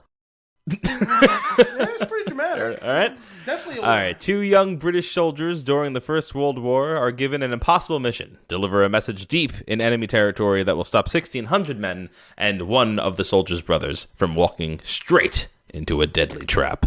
Directed by Sam Mendes. That's your IMDb synopsis. This movie is tremendous. I really enjoyed it, and for the first time in probably, I don't know, I want to say something like maybe 20 episodes. Oh, we got a second beer. We're going second beer alert after I almost blew up the whole fucking studio here opening my beer a few minutes ago. That is another one down from what Al is supposed to get when the next one I see him. Stop drinking them. Support this. That was the weirdest. But I've ever heard. it was I did it on purpose. That was for you. Man, I saw this movie 2 days in a row. Oh, you did end up seeing it twice? It did, yeah. I got out of the so I had my tickets set. I bought them for Sunday. Kim and I went to go see it. On the way there, I was making plans with some friends for the next day. They were like, "Oh, we want to see 1917." I was like, "Oh, that's funny. Like, I'm seeing it tonight." I was like, "If it's any good, I'll if it's really good, I'll be down to go see that again tomorrow." As when the movie ended, I was like, "We're on." I texted them immediately. I was like, "I will happily see this again tomorrow." Not for the faint of heart to watch twice in a row. Yeah, I was gonna say it's a really good movie, but it's not really the type that you typically go for multiple viewings for. It's not typically. Here's the reason why it's very, very important to see it again. The movie has you on the edge of your seat for an hour and 59 minutes of you do not know what's going to happen next. It's super intense with the incredible way that it was cut together with that seamless shot, or seemingly seamless shot throughout the entire movie, that it's hard to pick up on dialogue and minute details because you're worried. You're ducking for cover the whole movie. Well, I mean, it's not like there was a ton of dialogue. No, there's not, but there's some really important stuff that is said. Yes. And it's easy to miss. And upon the second watch, knowing everything that's going to happen, I was really able to sink my teeth. Yeah, I realized afterwards, because I went and looked at some things, and I realized that I did miss a couple of things. We can talk about that more post-spoilers, I guess. Sure. You want to go tweet-length reviews? Hit me. An unflinching look at the horrors of war and the personal and societal costs it extracts. A masterfully made film that tells a gripping personal story against the backdrop of a world-consuming event. I think that's a wonderfully eloquent version of a tweet-length review. Much better than my, simply put, a masterpiece. No, seriously, this movie deserves every bit of recognition that it's getting Yes. and then some. I was a little concerned that it would be overhyped and I would be disappointed. I don't think that I was. I thought it was a damn good movie. I understand now, even if I don't 100% agree, I understand now why when we were going through Oscar noms, you were just like inking this is like it for all of them. It was like, whew. Like, is it really that good? Like, and listen, we're certainly better and have keener eyes now than we did 3 years ago when we started this show. We're still not 100% experts on any of this shit. And any of these things can be subjective. And we both still have to watch a lot of these movies that were nominated, although, as I already said last week, I'm way ahead of the game compared to how I was last year. Coming down the pike for Oscars, I saw you added Parasite on Plex, so I'm almost certainly going to watch that at some point in the next week. Really excited for that one, too. Yeah, I'm looking to actually. I would prefer to buy it. I'm actually. This is the first movie so far of the Oscar season, Parasite. That is that I can't give anybody my money. I don't understand. I don't know who to give it to. Like, I want to watch the movie. Like, I'm trying. Like, I'll go to the theater, but it's not playing. I'm picturing you. I will go buy it, but I can't. I'm picturing you standing on a street corner, waving cash. Who will take my money? Who will take it? That's how I feel sometimes, and it makes me feel really stupid, especially around this time of the year. It's like, you're giving this movie this incredible recognition. Why can't I watch it? I'm not trying to watch it for free. I'm trying to pay you. I want to give you my money. I can't give it to you. Why are you not letting me give it to you? I don't get it. I just don't understand. It's really dumb. Phenomenon. It really is. Getting back to it really 1917, though. Well, that's something I can't talk about till post spoilers. Let me jump in. There's aside from one. The way that they portray the story, and the emotions of these young soldiers, like, it's just, everything about it is just like, it makes you feel like you're there right next to them. Well, that has a lot to do with the way that it's shot. I would say I have something on that we can talk about pre-spoilers. Okay. Specifically, as you were saying, with the way it's shot, the single, or I guess maybe double take, because there's a moment halfway-ish, 2/3 of the way through the movie, that they seem to break the rule of the single take somewhat. It's kind of probably that whole phenomenon now is becoming a bit of a gimmicky extravagance, because kind of everyone has a one-shot thing, whether it be the whole movie or the whole episode, or for a significant portion of one. And I don't mind it as long as it's two things. One, it's done well, and two, if it serves a purpose, for what it's doing. And that's probably the one criticism of it, you could say, in something like Birdman. At certain times, what are you doing? Like, why are you doing it? At certain times I'm like, okay, I totally get it, and other times it's like, not really super necessary to the story you're telling. But in this movie, for the most part, it really was. You're the third soldier on the journey. Yeah, and that's what it is. It has one very specific compelling use. It forces a level of intimacy on the audience. It feels like you're going on this journey with those guys. And when this technique is used properly, it makes you feel like you're really there. Not just for a single scene, but from start to finish. You take up your gear with those guys, and through hell and high water, you're there along the ride every step of the way with them. It kind of feels like you're like joining up on like a Lord of the Rings style quest right in the beginning of the Fellowship, where like you're all taking up from Rivendell and we're going to head to Mordor. It feels like you're a part of what's happening. And that's a powerful technique for a story like this. There are certain things, absolutely. There's things that they do where, like, you're basically following these two characters going through, turning corners, checking different things out, like covering their ass, and you almost spot a mistake in them, like, oh, they don't look that way. It's like, I got that. I'll look that way. Like that. Like, you feel like you really do feel like you're in it, especially the first time you watch the movie and you're really on edge. Like your blood is just like pumping through you so fast it's insane. But no, you're absolutely right. Doing it doesn't make any sense. Doing it for a specific storytelling mechanic or like a way of portraying just this very it's difficult to actually get into the mindset of what someone might have been feeling, or how that, like, you can't relate. You simply can't relate unless you've been in war. I don't think there's a way to relate. And this is the closest thing I feel like that you're going to get is something like this, where it puts you stature of the camera, like it puts you right next to them. Like it's actually pretty close up, which is something that I for a lot of it, which is something that I hated about. What can't I think of that? Uncut Gems, and like it's not that close, and it's not like up their nose, but like you're like over the shoulder. It's almost like you have your hand on the shoulder of one of the guys, and you're covering him. Like it's crazy. Oh, absolutely, and it's intense. I think it's intense. Between that specific of the tracking shot, that's the one shot. In addition to the cinematography and some of the set design, you said that close up. The word you're looking for is claustrophobic. It forces a level of claustrophobia on you because you're in these tight confines with all of these guys. You feels like you're walking through the trenches, like you're walking through the tunnels, like you're crawling through. I don't want to get into where some of the areas they're crawling through, but the way that they're able to transition quickly and seamlessly from this claustrophobic trench and tunnels to wide open fields, it was immersive from start to finish. And part of it is that feeling of like, hey, we're traipsing along with these guys.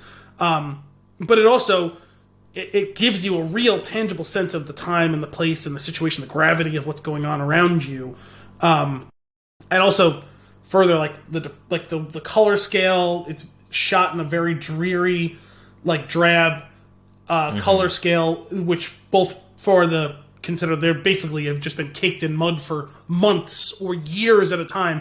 You get that sense of like, man, no one probably even remembers what it's like to be clean. When was the last time any of these guys got to take a fucking shower or bath or something like that? Right. Plus the whole weather, it's all a cue to how downtrodden these guys are and to kind of period accuracy of something 100 years ago. All of that in conjunction with the way that the tracking went. Although I did find it a little bit, I don't want to distracting, I'll say, when they were walking through the trenches and the camera was facing them, but the camera's moving backwards. Yeah. As opposed to when it swung around and it's following them through the trenches. That felt like, it reminded me of sometimes when you're playing, if not a cutscene, like kind of like those guided like rails areas of like video games where you're following like a squad. Yeah. It feels like you're right in it, like as if you have some agency in the story. Mm-hmm. Yeah, so it could, that bit can get a little bit jarring. I think it helps that it's not it just makes it just a little bit different. Otherwise, it might be too samey, like to always be back behind them. Sure, like, and they play around with it later. There's some specific times. There's the scene, and I won't say what's going on. The scene where he leaves the bell tower, and he's walking down, and you follow him, and then he walks off the screen. And you're still looking out the window, and then you see him show up outside the window, and then it travels through the window and follows him back down again. Like, they definitely played around with, or the stuff where the two of them walk to the farmhouse, and he walks in. The farmhouse is an intense scene, which we'll get into. He walks for sure into the farmhouse. Schofield walks into the farmhouse, and Blake walks around behind it, and you lose track of Blake while Schofield's walking through the house. And then the camera follows him walking past the window, and then you see Blake outside. It's so cool. There's some fun little tricks that they do with all of that. Yep, absolutely. There's, I will say, it's like we've mentioned, it's shot. It's a continuous shot style. Obviously, they can't film the movie in one continuous shot. There are seams, but the seams are chosen at such great points where they make it feel so very seamless that some of these takes had to be 15, 20 minutes. Well, there's one, and there's a story I want to get into once we get post-spoilers. Well, actually, I guess we can talk about it with it too spoilery. The scene from the trailer where the running scene? Where Schofield's running. I was watching an interview today that he was on with Fallon last week. Did you see that? No, I haven't. The guy who played Schofield, George Mackay, was on with Jimmy Fallon talking about that scene and how, he's running parallel to a trench, and he's up on top, and you see explosions going off, and there's guys climbing out and running over the trench. This isn't a spoiler because you've seen it in the trailer. When you see the full extended version of that scene, he runs into guys a couple times and trips and falls. Yeah. That was unscripted. Really? That was an accident, and they just kept shooting it, and he was saying how they said there was a certain timing, we did a rehearsal the day before, without the explosions, just guys running around. I don't know if they were, in costume or whatever, but it's, hey, we're gonna get up from here, we're gonna run through here, you're gonna run up at this cross over the trench at these times, and we run, no collision, no whatever. He goes, but they say, you know what, don't stop acting the scene until we tell you to stop because of the nature of shooting like this, right? Sure. And so he's running, and a dude crashes into him, and he topples over, and he gets back up, and he starts running again, and he crashes into him again, he topples and falls down. It happens twice during that scene. He just gets up and going. And I thought it was a really cool thing where, as the collision happens, the camera and it's the ratio of like how its perspective is to him starts to deepen, and it looks like they're doing this thing where it's like one of those elongated hallway type like visual tricks. It's a great scene, but it's so good. I thought that was done on purpose to show how far he had to go. It wasn't, apparently. It was just the track. The track was meant to go at a certain pace because he was meant to go at a certain pace. Oh man, that's so cool. And then you notice as he gets up and he's running back into a full sprint again, it then zooms back in on him again. And I thought that was done intentionally. It was completely on accident. That's so funny. That's amazing. And it looks so great and realistic because in the moment it's like, does. Oh yeah, those guys don't care about this guy running past him. They're going to fucking fight. There's explosions happening in and around and above them. Like, here is why that is. I'm glad I actually have this written down, that scene, because there's what I thought was a mistake. Oh, it's like absolutely there, the best scene in the movie. Well, like, from like a visual like. Oh yeah, the funny thing is, of those collisions, one time, one of the guys doesn't get up, and I was like, what? What happened? And it's probably just he didn't really know what to do. Well, yeah, that's probably true because he's just an extra. And the other thing is, I was thinking after I found out that this was an accident, I was like, oh shit, it's a good thing he didn't get like, and obviously blown up. They're not real bayonets, right? But it's a good thing he didn't get like fucking like stabbed with one of those bayonets. Like even if it's blunt, it's gonna hurt if some guy runs headlong and stabs you with one of those things. Considering those guys weren't supposed to run into him. Maybe that's what happened to that one guy. Or what if he didn't what if one of the explosions got him because he was slowing down? That's what I was wondering too, but I think they time those based on him running past it. They probably have cues, like markers of like, okay, he's past X yards, like blow it up. Such a tremendous scene. That was the first thing I thought too, because they played the clip while he was talking about it on Fallon, because they played the whole extended clip that's not in the trailer of just the run. I was thinking that too. I was like, fuck, what if they had accidentally blew him up while he's on that thing? I was like, oh, maybe it's like it was an After Effect thing. I was like, no, that dirt is clearly bouncing off of that dude who's running in the background. So they must have just timed it based on there's no one there, hit the button. But there was one other thing I was thinking about with this. I can't remember. I had one other thought on that whole thing, but I thought that was incredible that's all like it happened on accident and it's absolutely, that's awesome. That's what it was. I rewatched the thing again once he told his story. Some of the guys you can tell look quick, like out of the corner to check their peripheral to make sure they don't crash into him. And some of the guys are just looking dead ahead, and those are the dudes who are crashing into him. That's funny. That's funny. It's just such a tremendous movie. Here's the thing. You're with us so far. You listen to the show. You're clearly a fan of movies. If you're a fan of movies, you already love this movie. Like I can't imagine that you are a fan of movies and don't like this or can't unless you just appreciate flat it. out don't like war movies. That's about the only reason. Even so, I would give it the benefit of the doubt just because you can get past it just for the style. It's insane. It's an incredible story and it's told incredibly. It really is, and we touched on it a little bit, but it can't be understated. The production is insane. There's an entire opening of the movie walking through trenches. They had to build all of that. Either that or they build it in a clever way where you can go in circles. No, they actually talked about that too. One of the two actors talked about that at some point about when they saw the trench. They're like, they didn't realize how fucking huge that section of trenches. He's like, oh, like they were talking about the first day they showed up to shoot, and it's like, this is gigantic because the whole thing had to be functional for the one long tracking shot. Because if it was sets, you would like see it. They would have to edit it. It wouldn't be able to show up in one shot. Really, like it would look. You would see it streaming at the seams. Yeah. No, I wondered like if you can get away with like making it so that there's maybe 3 turns that you can like not 3 obviously, but like turns that you could repeat almost so that you can. But no, it feels so natural like that it's a real place. And here's one of the things for as far as like telling the story. There's this isn't a spoiler. It's not spoilery.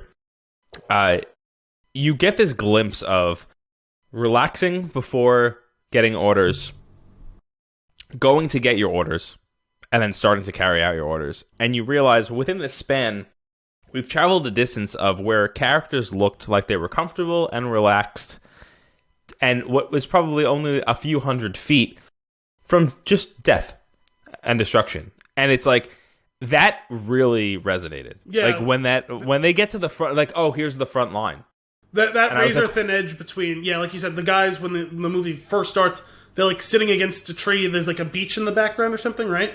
I think it's just a field, but yeah. And like you could tell like they're in war because they're full gear and everything, and it doesn't seem like it's like some base, right? It seems like a forward operating place. Mm-hmm. But as comfortable as you can be in those circumstances too, literally a couple hundred feet away, and the guys there all look like they've seen death on death's door.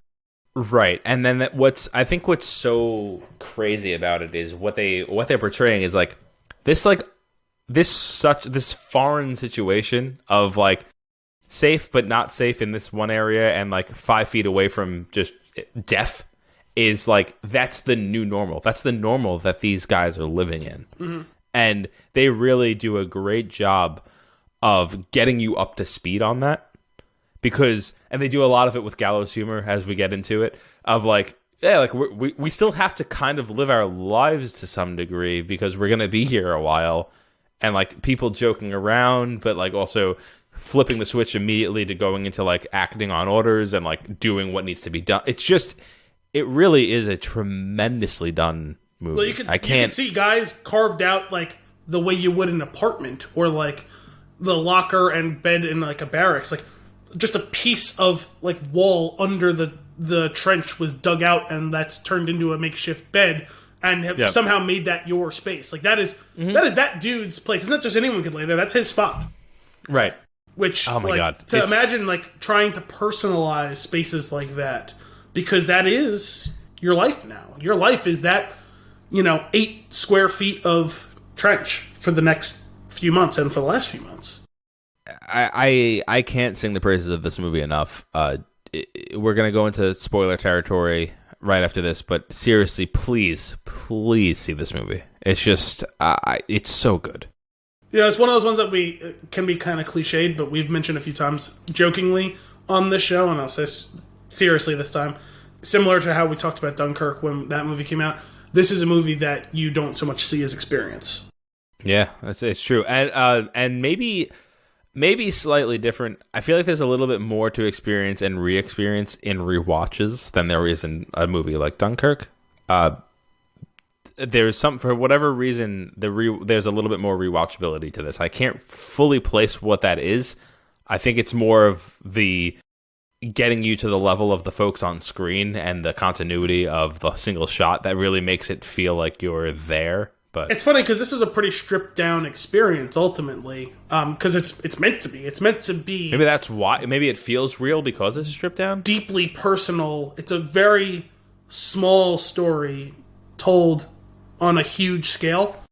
And it's funny because I would have thought about it just the opposite way, that Dunkirk would have been more rewatchable, because there's so much going on that I absolutely missed things the first time I saw it, Little details, little things that could help further deepen the context around what you're seeing. That's fair. I think it's probably just one of those things with Christopher Nolan. I'm already like, the first time I'm watching it, I'm looking for every little thing. I know there'll be more to uncover, but like I watch it a different way than I watch other movies, I feel like. Yeah. But no, it's just what a movie. I can't. That's my review. I can't even. Let's get into the spoilers, because there's a lot more to talk about. Spoiler territory it is. All right, so I want to jump. Let's start at the beginning of the movie. How do you feel about flowing through the movie, and like we'll just like go through it, and maybe if you feel the need to jump off to a certain area, you can. But like I'd like to cover the whole movie. Okay, it's funny because you think more in beats by, like, it's just a different way that we think about it. You think about it beat by beat, whereas I think about like this whole big thing I'm thinking about, and then how I can like whittle it down and drill down to like the more and more refined thing, which means that I tend to be more freeform and where I'm jumping from. Let's talk about the end of the movie now. Like, fuck, man, we just started. Okay, don't feel limited. Like, if you feel the need to jump ahead with something that we're talking about, or jump back when we go further ahead, do it. But I want to start off at the very beginning, because that scene, like you had mentioned, you gave a little bit more detail, but like the movie starting off with the guy laying on the tree, relaxing, the other guy asleep and pretending to be asleep at other points. It starts off right away. It's almost like it's quiet. It's almost like a little bit of birds chirping. It's very peaceful. It's very calm. And you're like, oh, interesting. I don't know. Like, this, we get moments like this in war movies, but it's like, oh, we're starting off here. We're not starting off in the big fight. We're not starting off in the Saving Private Ryan D-Day. We're starting off with and I think it sets a really good tone for these guys are living this. This is not like, and it gets that message across better than a lot of war movies, I feel like, where they've been here a while, they're used to it. Yeah, I was going to say, it is distinctly different than something like Saving Private Ryan, because those guys were all showing up for their first action of this war at that point, right? As opposed to these guys who've been living it for months or years, when you consider Schofield, who is something of a legend, at least to Blake, right? Where, oh, you fought at the Somme? That's a lot of people don't recall a lot of details from World War I. Everyone knows the Somme. It's one of the biggest, worst, bloodiest battles of all time. And so here's the thing. This is why watching it the second time was really important to me. Was I missed so much of their relationship and what they were actually talking about in those opening scenes. It was lost on me the first time that I watched it that Blake had leave and then it was later denied. I didn't realize that he was supposed to be leaving to go home for a bit, like in a week from now. Oh, so I missed the first couple of minutes of the movie? Oh, no. It wasn't my fault. I showed up on time. I actually bought my ticket online, but they still need to print you a physical ticket. And I went on Monday, which is a holiday, and they were slammed, and they didn't have extra people there, so I had to wait online with concession people to get my ticket. Okay. They didn't have the box office open, which was fucking annoying. That's annoying. Because I was walking in, I had 5 minutes before the trailer should have started, and instead I ended up missing all of the trailers in the first couple minutes of the movie. Oh, that's annoying. Yeah. So I literally sat down as they were getting up from the trees to walk to get their orders. So basically, well, no, when waking up at the tree is the... No, they were literally standing up and walking away. Oh, okay, gotcha. Okay, so as they're walking away, this is when this conversation happens. But he basically, Blake gives clues you into the fact that his leave was rescinded, and he's like, I don't know why, and it's kind of throwaway, and it becomes really important later on. You could say that. Jumping ahead just a little bit, not even so much like his fate, but Schofield gives him this beautiful speech of and I say speech, it's really like a one-liner of it's better to not go home at all. Yeah, because we find out that until you're done, until you're going to be going right. home for good. And that's what I love about the movie is you get it feels like real raw emotion in the moment in reaction to what is it felt very real, like a person telling a story and then unintentionally getting choked up about what they're saying because it's that important to them. And that was Schofield saying, it's better to not go home at all. Just thinking when I was saying goodbye to them that I might not... And then he and he stops. And it was just that... Did that scene get me? I was just... what's his name? The actor's name? This is what I had mentioned the other day. These guys should have... specifically him, I think he should have been up for something. Yeah, so let's talk about that, because I thought that his character goes through an incredible journey. Both literal journey, obviously, and his character, despite him having... Well, we're past spoilers, right? He has twice the screen time as Blake, because Blake dies roughly halfway through the movie. Maybe sooner. Yeah, it's first 40 to 60% of the way through the movie between the first and second act. It seems, and Blake still might have more lines than him. Yeah, but looking back, isn't this a more impressive and economical take on the character Leo played in The Revenant? He won Best Actor for that. So why isn't this guy even nominated? Because the, big picture, 50,000 foot view, they're pretty similar stories. I understand one's in war and one's not, but ultimately, when you really get down to it, very close brush with death, left alone to navigate a hostile terrain and environment with singular purpose and, the death of someone very close to him right in his own hands, right? Mm-hmm. Goes through an incredible journey, brushes with death at all turns, and the whole thing is that guy on his own with very few lines spoken, some of them spoken even to himself maybe, and the amount of facial acting that has to be done it's insane. To make up for the lack of the lines, right? Yeah. And he starts off as like a near blank slate. He's already exhausted and jaded when we meet him on that beginning scene, right? But throughout, this stubborn, morose young soldier shows vulnerability, valor, indomitable spirit as he suffers repeated run-ins with death of his friend, without the chance to breathe or mourn in that whole space about any of it. And he runs, his face runs at the end, that 1,000-yard stare when he gets out of the river. And he's walking up and he finally found the second Devons. The desperation when he's trying to push the truck. And, you get a little in his voice. Oh, my God. Maybe second best or second best scene in the movie is the truck scene. The determination as he's climbing the bridge, as he's running through Ikust. His very few lines were very well done, especially once you get past some of the pleasantries at the beginning to when he really has to do things, talk about real things. But the facial acting was incredible. The physical acting, you see the weight of what's going on his shoulders as he slumps, as he falls, he gets back up, as he's weary, he's beaten over the head, and he's still able to... He literally got shot in the head. He got exploded on and caved in on, and he's still getting up and he's running miles, swimming miles, nearly drowning. It's incredible what this guy does from the character perspective and the actor portraying it. You can see the mileage on his face, in his gait, the injuries that are now piling up on him, the psychological trauma he's gone through. Mm-hmm. I thought it was an incredible performance. It really was. That's why I am shocked, because of the award shows I've watched so far, like, people have won great performances. Think they deserve the recognition. This guy really blew me away. Yeah, he really did. And I think one of the things that I love, you had mentioned character, like his, you understand this man's character, like you get it, and also how human he is in one very specific scene of why did you have to pick me? Mm-hmm.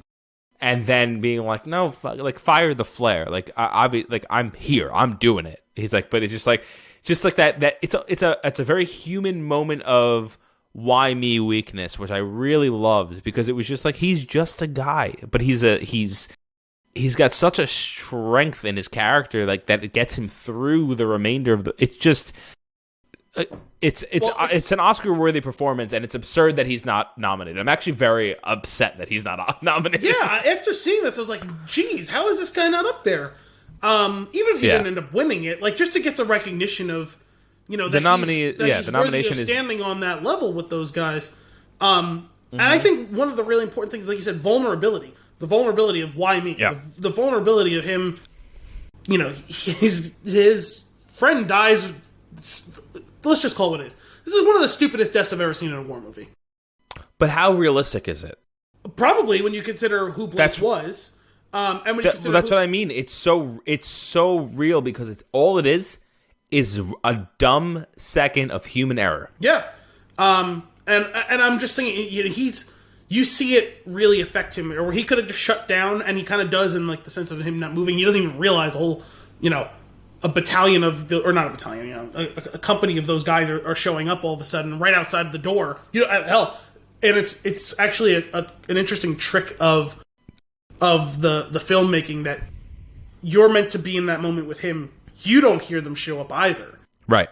Despite as the camera pans around the house, there's guys pissing around the whole house. There's multiple trucks on the road. It's like 100 feet away. You know what I mean? Like, you'd be able to hear those old trucks. That scene in general, there's so much to unpack there. I think we're going to spend a lot of time there. But before we do, to continue down this journey of the movie, just because I feel like I want to trigger some other things for your feedback before we get to it, because I feel like it leads up to it. All right, so they wake up at the tree, they walk through the trenches. That's the first instance of me going, holy shit, the set design is insane. Then they get their orders. What I love about the orders is how dire it is and how absurd it is that this is being put on the shoulders of these two men that, like, if you look at when Colin Firth delivers the message, it's not said out loud. Nobody acknowledges it really, except really for Schofield in the end. I feel like he's kind of acknowledging it. They're not going to succeed. This is a last ditch effort to communicate. This is absolute Hail Mary. Right, exactly. It's an absolutely absurd premise. Although I do have, and it took me until today when I was putting my notes together, thinking about the movie for the last 24 hours. There is a bit of, and this is, where one of those things, because at the end, if you notice, it said, like in memory of, was it Major Mendez or whatever it was? Who shared the story. Sam Mendez's grandfather or whatever, right, who told them stories. And that this is based on some of the stories he told them, but it's not necessarily specifically one true story that happened. So it suffers from where you get into fiction and, how you can't have a movie if you don't have... it closely parallels the Lord of the Rings Eagles thing. Why couldn't they send one of those planes? Yeah. Like, those little biplanes don't need a fucking runway. They can land on that field right past Acoust. It might have got shot down. It's expensive. Send 4 planes. Send 4 planes is worth the price of 1,600 men. No. I'm sure there's also a political commentary on value. On monetary value that could be made there, but consider the monetary value of all the gear that they had, air support, not air support, artillery support. All those things were going to be lost if you lost to 1,600 men. You know what I mean? Mm-hmm. Like, we're not talking about 10 men. 10 men, I can understand why they wouldn't send a plane. The two battalions. That's a lot of dudes. There's only one reason why I'm not gonna defend it because I don't think it's something that can really be defended. But there is that one scene of the planes coming back and him going, "What'd they find?" Schofield, I think, says it, or Blake says it. They're like, what do you think they saw out there that they're coming back so soon? Yeah. And they clearly got in a dogfight, right? But those 2 planes won, right? 2 planes against 1 German. They shot the German plane down. The 2 British planes survived. One of those dudes could have dropped off the message. You know what I'm saying? Well, that's true. I will say now, fair is fair. You need to have the movie and everything, but it's like that is the Hail Mary of all Hail Mary. Like, if you want to say, hey, we're going to send 2 guys and also the planes, a plane or 2, like 1 if by land, 2 if by sea type of situation. Mm-hmm. Yeah. Well, they're sent, and we know it's a Hail Mary. It seems like from the giving of the orders that it's a Hail Mary, which is honestly, if you want to look a little bit further into it, it is the specific reason they chose him. Is if anybody's going to do it, it's somebody that has something strong, like a blood tie to getting this information. Oh, absolutely. Because if it was just Schofield being sent at the beginning, he would have been like, "Sir, with all due respect," he would have waited until nighttime and missed. Yeah, he would, which is what he wanted to do. Like, he didn't want to rush into it. He wanted to move at night and be a little bit stealthy about it, which is really interesting. Anyway, Blake gets his orders. Schofield is the guy that he chose to bring with him, and they start moving on. This is when it starts to get intense. Schofield is he's a little worried. He's not sure. He's thinking. He's trying to think. He's thinking about survival. He's wondering if maybe we should wait until nighttime. He's not overly concerned. Probably doesn't think that the mission can be successful, and he's like trying to. He's trying to reason with Blake, who heard my brother's in danger, and obviously there's going to be no reasoning with him, which I think is actually really sweet and really interesting, and definitely a manipulation of emotion, which is what's being done by the general. Like we just said. Like, it's actually his brother. It gets more and more fucked up the more you think about it. It's so abundantly clear that dude does not have what it takes to do this mission. Mm-hmm. Like, you could argue that no 2 guys had what it took to do that mission, no matter what the way they're motivated for, right? No matter how special a forces those guys would be, and that really wasn't even a thing back then. Yeah, like, they didn't have Navy SEALs or anything back then, or even like the World War I equivalent. There was no such thing back then. Like, there was dudes who were successful at a lot of things, so you throw them at the toughest situations, right? But no one who specifically was supposed to be bigger, better, faster, stronger than the guys that were next to him in the trenches, right? No one who had specialized training for any of these things, really. But if anyone was going to survive, it would be a guy like Schofield. But we don't know that that's who he is when you get started. But then once you see what he goes through, it's like, oh, this guy has seen some shit. And it's not just, I've been in a trench and killed people and survived the Battle of the Somme. It's, this guy has legitimate skills at what he's doing. And the drive to get back home. Yeah. But it's funny because I was reading, I always enjoy when they do them for big movie releases on The Ringer, the exit surveys. I don't know if you saw the one for this one. No, I haven't, no. They talked about, one of the questions they asked the round table was, do you think that if their positions were switched, if it's Schofield who dies and Blake continues, would he have made it? And everyone was like, no chance. And one guy was 100%. Like, absolutely, Blake would. Are you fucking kidding me? There is no way that babyface dude is doing that. And it's nothing against him. He is just not equipped. He has not seen the action. He has the drive, but the drive can only take you so far when you lack the skills and know-how. There's an interesting thing there. Yeah, I agree with that stuff. That's definitely part of it. The other thing is his attachment was emotional, where Schofield's attachment became responsibility. Yes, it's about duty and honor. And like, I told you that I was going to write your mother, now I have to. So I have to get through this so that I can, like... Most crucially, though, survivor's instinct. Yeah. Right? He is a survivor. He knows what he has to do, and he knows that if he ever stops, he will die. And Blake doesn't have that. You have to have the fear of God put in you through bloody Get him some water. Right? Get him some water. That is what... That killed Blake, ultimately. Yeah. And that was a lack of survival. Schofield said we should put him out of his misery. That wasn't just because the guy was in misery. He also knows the risk. It was twofold. It was, I think, being a survivor, he's like, well, fuck, I sure shit wouldn't want to be on fire. Right. And two, like, we're not in a position to be taking prisoners of war. Right. Yeah, it's intense. Given the opposite situation, that dude would probably kill us. Oh my god! Which he does. It's such an oh my god! I can't. Everything that we're going through makes me. The movie is so intense, so intense. Well, as soon as they crashed and I could tell he was German, I was like, they better kill that guy because I'm. Yeah. Like, what do you think? He's just gonna be like, thanks. So we're Jesus Christ. We're back in the trench. We're making our way towards the front line. We're gonna walk into no man's land, which we are get the impression that is, they're gonna die up there. But no, the Germans have retreated. No, they haven't. Shit's crazy. We don't really know. There's definitely a level of doubt as the viewer that you have. Who do you believe in this situation? And we'll find out soon. But they get to the front line. That was the thing that was crazy to me, was when they walk through all the trenches, all the people sitting, hanging out, waiting. They get to the front line, and it's just bodies. It's just people dead. It's people pulling people out of mud. Horses dead.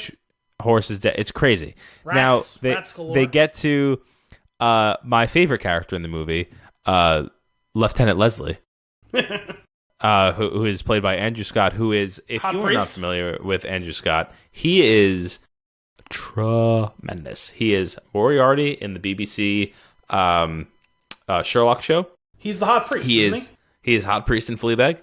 He is amazing, and he is genuine. Like, he seems to be having the most fun of everybody in any room. Yeah. When you see him in anything. Anyway, we get him, and this is why so getting to his character. He was the one that displays the gallows humor, in just absolutely perfect. They have been through hell. The first time you see him, hey, settle a bet for us. What day is it? Friday? This moron thought it was Tuesday. Well, the best part of that whole thing is hearing from off screen, sorry, sir. It's so good. So then they talk to him. He's supposed to give them, tell them like how to get over. He thinks it's ridiculous. Reads his letter, understands that he has to basically, he's a military man. He's following orders. He's got his letter. He tells them what to do.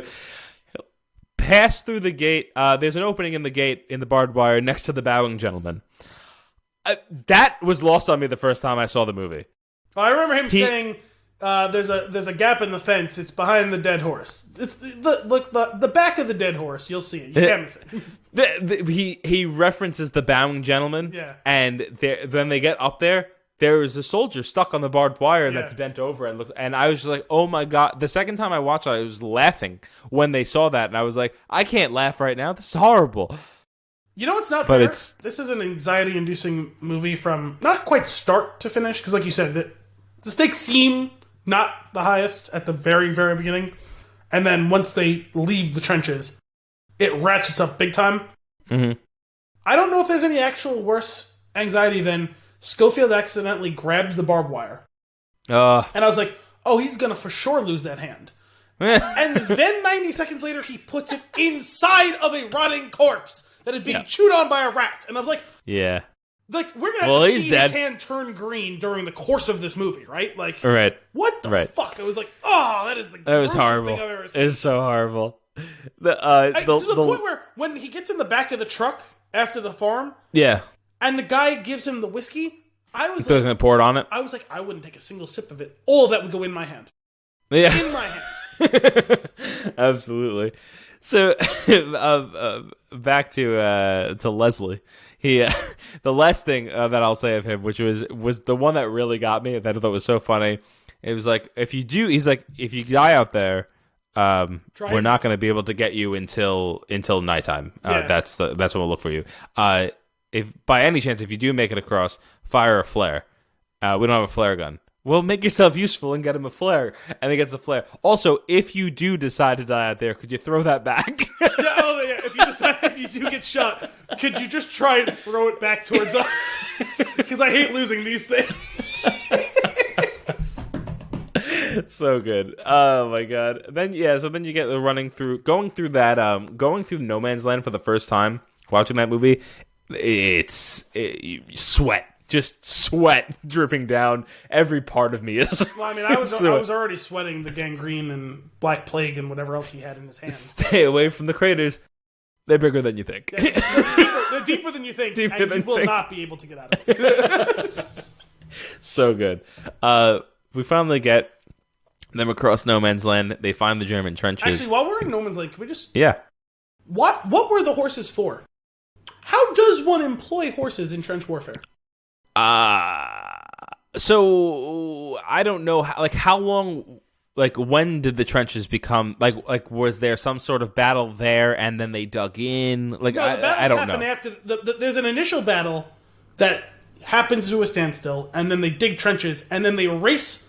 That is the entire history of World War I. Is every time that they had a battlefield, the two sides would reach a stalemate, dig in, and then race to the coast via digging trenches. So the fights happen in parallel as the trenches are being built across. So, unless you took, cavalry and tried to run around the trenches... Maybe that's what it was. But it's in the middle of the No Man's Land, inside of where the barbed wire is. There is no utility for a horse in No Man's Land. The horses were there for just dramatic effect. Sure, and listen, they probably was a real thing that happened in World War I. I'm just wondering... What was your end game with the horse? Were you going to leap over their trench and just race to Berlin? Is that the plan? Dag's got it. He's going to take on the whole empire himself. What's the end game with the horse in trench warfare? You're going to run really quick to the trench and then get grease gunned in the fucking kidney? What's the end game here? I don't know. Yeah, it's pretty terrible. I will actually, circling back to Schofield impaling his hand on the barbed wire. Upon rewatch, it's actually again, the mistakes and the bad things that happen are so human. If you watch it, he's pulling the thing, he's nervously looking around. He doesn't, and you watch him, he doesn't have a good grip on it. Yeah. And it flips back. And it's just the attention to detail there, I think, is really sets the stage for the rest of the movie. Yeah, I felt that too in my hand. I was like, ugh. Yeah. Oh, yeah. Both times I jumped and I grabbed my hand and I started massaging it. Oh God. So we get across. We get to the German trenches. Go inside. This is where this is the second noticeable cut. I think the first noticeable cut was probably when they were going through the trenches and the camera pans around a rock. That's one place that you can cut. That's fine. That's how you. That is probably how you would handle that scene. The second one is when they're in the trenches and then they go underground. It goes black for a second as they're going into the darkness. That's also probably a perfect time to cut because, I mean, realistically, they didn't build that set underground in the real trenches that they built. They built that set off somewhere. I mean, I don't see why not, but yeah, it could be. It could honestly go. So that's another cut. We're in there, and what's interesting is like another cut real quick after that too during the explosion and then leaving the tunnel. Yeah, most likely. But when they're in that trench though. When they're in the underground area, like admiring, like wow, like this is insane, like what they've built. Oh, there was so much jealousy in that. Fuck, yeah. Man, we're sleeping under the trench. These dudes have beds in a tunnel. Look at this, squeak, squeak, squeak. What was in the bags? I'm assuming shit. Why? I don't know. Oh, that's just your guess? Yeah, no, I'm assuming it was like for lack of having latrines or whatever as they're cleaning up or whatever. Like I'm assuming it was shit, but I don't know. It could have been food, but like why would they leave it behind? I don't know. They left some of the canned food behind. He says whatever's in there, you're not going to want to eat it. So my first thought was, is it shit? Yeah. Like they didn't have toilets in there, so. So now that we're in the trenches, we're in the bedrooms. This is the first sequence of the universe working to help, and that is the rat. And we'll get to why the rat is important later. But the rat blows up the goddamn bunker, and Schofield, you think, is dead. Basically, I thought he was. I thought he could have been dead if I didn't see trailers because he is buried under rocks. And when he is uncovered, he's not breathing. There's no movement, and he coughs out all of the dust in the world gets coughed out of his lungs. Going through, we pull him out. He then empties his water to clear his eyes, which becomes a really sweet setup for later in the movie. And that's what I mean by the rat plays a role. The rat's role was specifically to empty Schofield's canister. Which he will then fill with milk. So when they finally get out, you know what? I knew there was something bad going to happen to that farm, but my whole thought was, you remember remember when they first got into the trenches? He kicks over the thing, and there's still coals. So the guys clearly cleared out like less than an hour before they got there. Seems that way. Horrifying. But when they get to the farm, he smells the milk and is able to ascertain that the milk is good to drink. Now, yes. If you're going to leave milk in a pail out in the French countryside or Belgian countryside, did they ever actually say which country they were in? I think they said France. Okay, because the words were French, but that could have been in Belgium or I feel like they might have said France at one point, but I could be wrong. Yeah, I was assuming it was France as well, but I'm not 100% sure. So that's why I was wondering if they knew. I was wondering if it could have been flashed across the screen when I first got there. I didn't see because I missed the very opening of the movie. But shouldn't that have raised some questions that the milk wasn't spoiled? Yeah, probably. He did see the cow. Yeah, probably should have took a quick gander before he took another sip. Well, what I'm saying is, so you see the cow, and you see the milk, and you smell the milk, and the milk smells good. And so I was assuming someone was going to haul off and shoot one of the two of them, because I assumed there was someone hanging out there, because if the milk's not bad, it must have been, milked pretty recently. Right. And that, I guess, turned out not to be the case, which was a little confusing, but whatever. Yeah. Yeah, I don't. That seems like maybe a little bit of a miss. I don't really know what was going on in that situation. Yeah, I'm also really skeptical as to the methodology of using his terribly disgusting hands to scoop the cream cheese out. Like, the bucket probably wasn't too clean, but it had to have been cleaner than his hands. Because one of them was inside of a German guy. Yeah, it's gross. It's gross. As they're walking to that farm, and Blake is telling the story about the guy who got his ear bit off by a rat. Oh, great story. What I love about this whole sequence of scenes of walking to, hey, check the trees, keep talking. Hey, look at this, keep talking. Like, this is the new normal for these guys, which is, I think that's what some of the most powerful stuff is. Like, they don't have a concept of, there's a yearning to go home, but they don't have a concept of that they'll make it, nor that this will actually end. Like, that's it. And it's there's just like definitely there's no end in sight. Right, and they're just living in it, and this is like terrifying. Life is getting blown up, walking through the French countryside. Hey, look, a cow. Right. yeah, pretty much. So much so that dogfight, and the plane is getting shot. Well, no, you know what I love about the dogfight? That's another thing. So casual. They're like, "Oh wow, look at that. Who's winning?" I think we are, and they're just like watching it, and it's. I mean, what do you do? Like, they couldn't help. No, I know, but the intensity of like. When, like, there's so much danger that you're desensitized. Oh, yeah, for sure. And they're desensitized to, like, it's happening right above us. If it goes south, we could probably be seen. Like, that's not even there because they were just blown up. Which is funny, too, because, like, an hour earlier, remember they dropped down into one of the little craters. Don't move, don't let the plane see you until the plane's passed by, and it's, I think those were ours. Yeah. And now it's just, hey, who's winning? You know what it reminded me of? Is Zoolander when he walks into the bar at the coal mine. Who's winning the match, Pop? What's the score? It's 0-0. Who's winning? State. Oh, man. So we get the plane crash. We pull the burning German out of the plane. Moment of weakness. Blake's like, we should save him. Go get him some water. And off screen here in the, God, no! That got me. Oh, yeah. Ooh, did I have a physical reaction? Well, the worst part about it was they're pulling him out of the cockpit, and his legs are on fire, right? Yeah.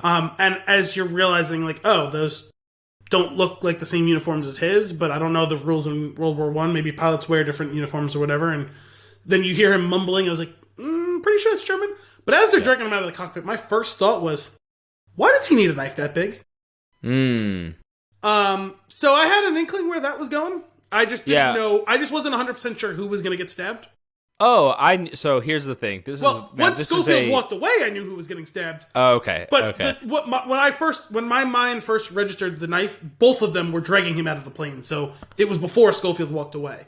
From the get-go, I was like, I thought Blake would die. And the reason I thought that he would die was because of the trailers. There is a tremendous number of scenes in the trailer that is just Schofield. And I'm like, clearly we're going to go out on a mission with two guys. One of them's not going to make it. I've seen a lot of material with guy number 2, so guy number 1 is probably going to eat it. And then when the camera pans away from guy number 1, I was like, guy number 1's going to die. The only thing I thought for sure that I could remember Schofield specifically being alone in was running through the trenches. And I didn't know, obviously, when that was going to happen. Not knowing the whole point was that they had to do it before dawn of the next day, right? Right. So I did have that inkling as well at first, but so much of the material was on your brother, save your brother, save your brother. You're naturally forced to kind of gravitate towards that character. And I agree. I assumed one of them was going to die too. So I had this battle waging in my head, like, okay, the brother's got to be the one to save the brother, right? Or find out that he's too late to save the brother, but save the rest of the men. Or is it going to be the guy that I see in the trailer? Neither of these guys seems super early in the movie. Neither of them seems super competent per se. And then you hear the one guy has fought and breathlessly talking to him. Oh my God, you were in the Saison? Like, you got a medal? Like, blah, blah, blah. And it's like, oh, this guy is super green and the other guy is just slightly green. And then it's like, oh no, he's actually a badass. Like, he knows what he's doing. Well, to a certain extent, he knows what he's doing, but he knows how to survive and he knows how to push it to the limit. He knows how to survive. You sell your medal for a bottle of wine. That's how you survive. Yeah. Well, that was some dark. It was very dark. That was some Will Arnett Batman, no parents dark. It's just a piece of tin and a little bit of ribbon. That was funny. But yeah, as soon as Schofield walks to get water, I was like, oh no, Blake. Yeah, that the killing when Schofield has to kill him, that's like a crazy intense scene as it's happening.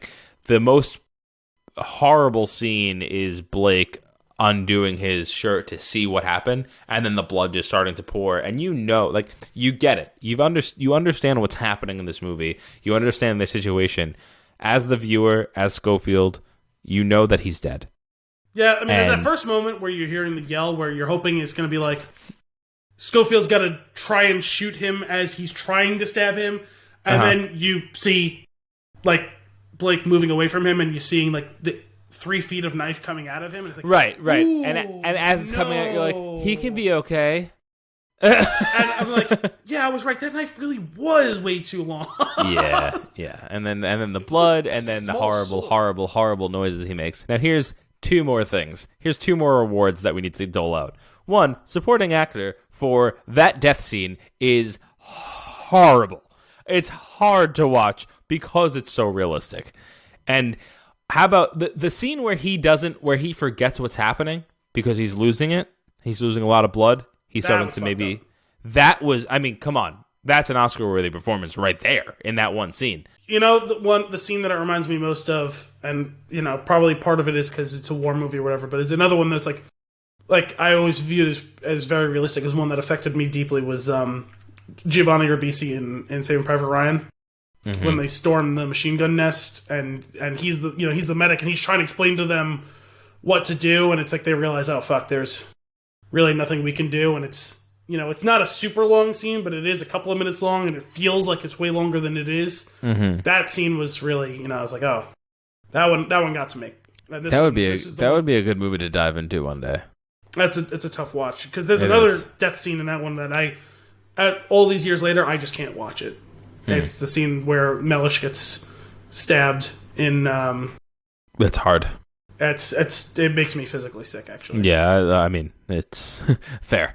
So he starts to forget. He's like, what are those embers? Are we being shelled? And that conversation is so dark and so innocent, of like plane crash into the barn, like, and just like talking calmly about like what's actually happening to like Schofield talking to Blake about what's happening. And here's another Oscar to give out: makeup and effects. How in a single cut does he go completely pale? Yeah, I don't understand. Like that is some crazy stuff. Like, it's subtle, it's slow, and eventually the man has no color in his face. Well, especially because he's dragging him one way, he's dragging him the other way. He can't stand up. It's we'll put pressure on this, and then we're talking through it. He's and it's all of a sudden you're looking at him because it gets quiet for a second. It's like, oh, he's sheet white all of a sudden. Yep. And then it's, am I dying? Yeah, I think so. Yeah. Oh my god. Also, what are you supposed to say? Like, no? Just like the honesty. Yeah, like the honesty that Schofield, like I don't know. There's something special about that performance, about Schofield's performance. Which was it, George McKay? I think it's actually pronounced Mackay. Mackay? Because that's how Fallon said it when he introduced him. I was trying to find him saying it himself, but I couldn't find... I wasn't going to spend an hour looking for it, so... it's weird. I was going back... I actually looked up the pronunciation because I wasn't sure if it was Mackie or McKay, and I think it's Mackay. Yeah, well, either one of him deserves an Oscar. Also, since this is kind of the last we'll talk for real about Blake... Did you know? I didn't know until we were walking out of the movie. Dominic said something. Did you know he's Tommen from Game of Thrones? I did know he was Tommen, and the irony was not lost on me that Schofield had to tell Robert that Tommen died. Yeah, right. That was a full circle one. Well, it's funny because you knew Colin Firth was in it. I had heard Mark Strong was in it, but I didn't see him in any of the trailers.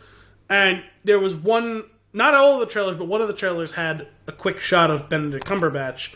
But when it got to the point where you think he might legitimately finally get to meet the brother, I'm like, okay, who's it going to be? Who's it going to be? I had no idea it was Richard Madden. I was like, oh, that's kind of really cool. But I know some people said it was immersion breaking for them. I mean, they always do that in war movies. It's always someone...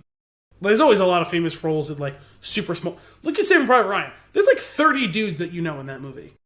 I don't think that... I feel like it's not immersion breaking. Actors are in movies. I don't... Like, what? That's a stupid thing. Like, if he showed up in a fur coat like Rob Stark, it would be immersion breaking. Like, sure. He's if he wearing was World if War he I. was Rob Stark, yes, immersion breaking. No, it was, there's a dire wolf and a sword on his hip. Like he's wearing the same uniform as the rest of the guys, and stupid. like I don't know, it's Richard Madden. He can't always be Rob Stark. He's actually carving out a pretty successful career for himself as an actor. Like he's a pretty good actor. He's that show that he has was it Bodyguard or something like that is a really well regarded show. He was in another like mini series somewhere. He was in Cinderella. He got to play Prince Charming. He's in a fucking Marvel movie as one of the leads. I know it's an ensemble, but like he's one of the leads. Dude's making moves. Mm-hmm. If you want some immersion breaking, I would have been okay with when the bridge was out and the convoy had to go off. That, or if Mark Strong, as they were driving away, just went country road. Well, yeah, it would have been perfect. The funny thing was, I saw people complaining about Colin Firth. I saw people complaining about Benedict Cumberbatch. I saw people complaining about Richard Madden. I was like, have you guys ever seen a war movie before? Because this is every war movie ever. There's always someone who's super famous playing a small role in a war movie. What's the complaint, though? That it was immersion breaking. Don't put someone super famous. I just see Rob Stark. The only one who isn't, and part of it is just because he's a great actor, is Mark Strong would be the least immersion breaking of all of them because he totally owns that specific role. That unyielding, he's come with us, and he's still sitting with Blake's corpse, and that was an order soldier. I was like, oh shit, can you give him a second? Yeah. Fuck, man, like dead best friend in his hands, like holy shit. And, yeah. Well, but then you see he softens after that, and he gives him legitimately important advice, delivers it with more care, but you understand they're on a schedule. Like, hey, like hop to it, kid. Like we got. I actually don't believe that delivery was because of the schedule. More so, it was he didn't know how to convey the message just yet. But he says it later on. I'm telling you what you already know, but it doesn't do well to dwell on it. Yeah, you're right. And part of it was let me jolt you out of this because otherwise we were going to risk losing you too. Yep. But. It doesn't make it unkind, Yeah, no, for sure. So getting into that, the scene where this is again living in this. The scene where he's on the truck and they're all joking and they're doing the voice of I guess their commander. I don't know what his role or title. It was really silly. Because I don't even think it was Mark Strong that they were doing, right? It was some no. It was the other guy that was in the car that Mark Strong was reporting to. Yeah. Which I thought was really, really funny. And again, like I said, there's a little bit of levity. There's a little bit of this is the norm. This is a day in the life. Like this is what our life is like. And them going back and forth and twofold too, because it's something you could see present day soldiers on a base in North Carolina doing. You know what I mean? Like guys who aren't in the middle of war. Who's got the best impression of Captain whatever? Right. You know what I mean? Right. People are still people. Yeah. Yeah. And so when the truck wheel goes in the mud and they all get out, or Schofield's like, get out, everybody's got to get out. And he's trying to do it by himself. He's got a couple of the people that probably have as strong a character as he are the ones that immediately join him to help him, and then the rest of them that eventually acknowledge that it's go time and we're a troop, we're brothers, we have to do this together, and they get it done because this man is in need. And it's funny because it's funny because at first I thought one of them was gonna be listen, sure, I'm a private and you're a lance corporal, so you outrank me, but also you can go fuck yourself. I'm not in any rush to go get killed right now. The longer this truck sits in the mud, the longer I'm alive. Right, but it goes the other route of they see what is because they get it. They're going through it too. That level of desperation. It's what is this guy here doing?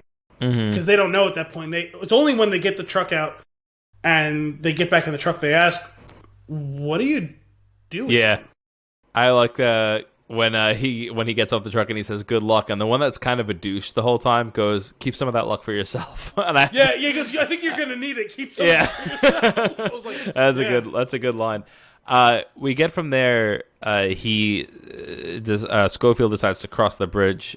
He climbs up on the railing, and there's something really beautiful about that scene of him crossing the railing right before he gets shot. There's a moment of innocence where it's almost childlike. It's almost you balancing on a curb or something like that. He looked anytime you were one of the first times you were or you're not a daredevil, but you're going to do kind of a daredevil-y thing that's, in like the grand scheme of things, not that big of a thing. But like for you, it's like, oh, I've never done this before, but like if I could do this, it'd be pretty badass. But I think what's beautiful about that scene, it's the actual first time that he's alone.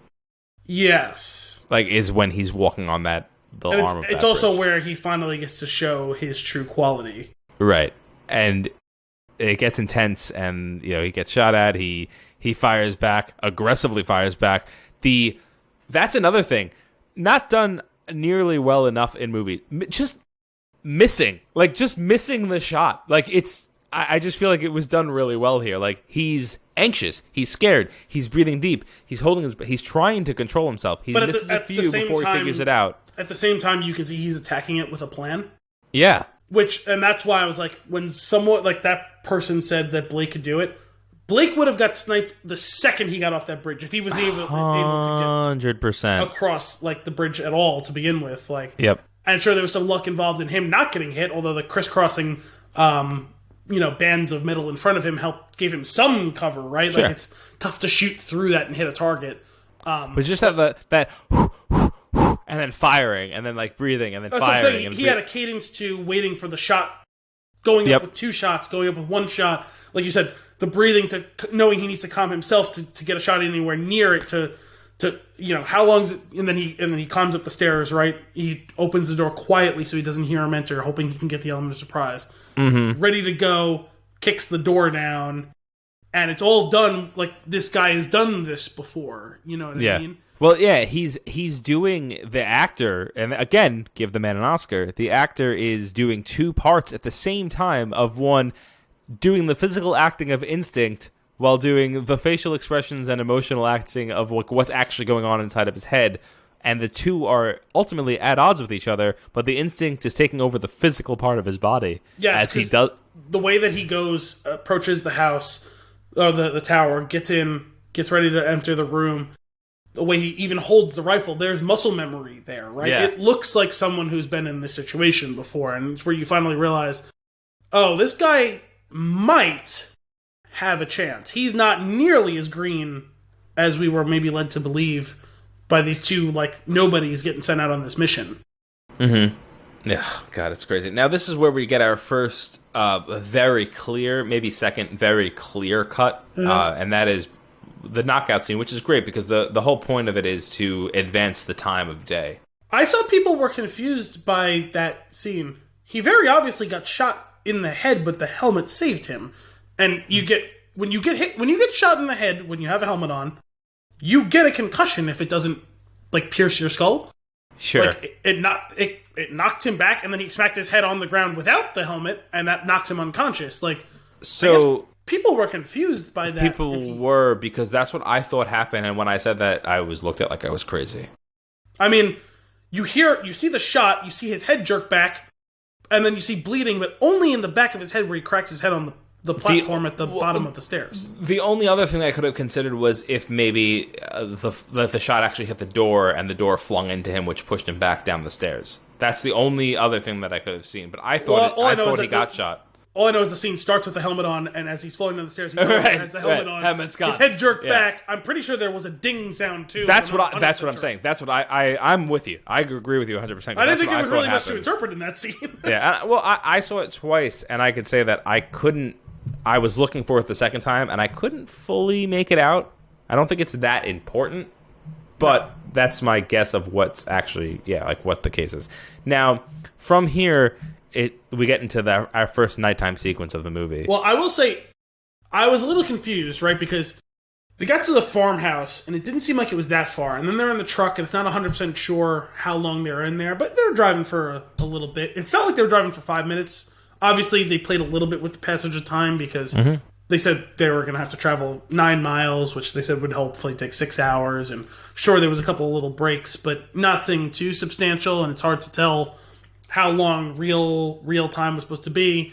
So I was kind of under the impression when we crossed the bridge that he was halfway there, but he's like basically there because he's in Acoust, and it's like he's close. Oh yeah, you have to go like another mile past Acoust, and it's like yeah. And he had no idea he wasn't even in the town. Like when they dropped him off, like we can't cross here. We're gonna have to go to this bridge like 6 miles down. It's like at some point, like while they're having that conversation, wouldn't you think that he'd be like, by the way, this is acoust.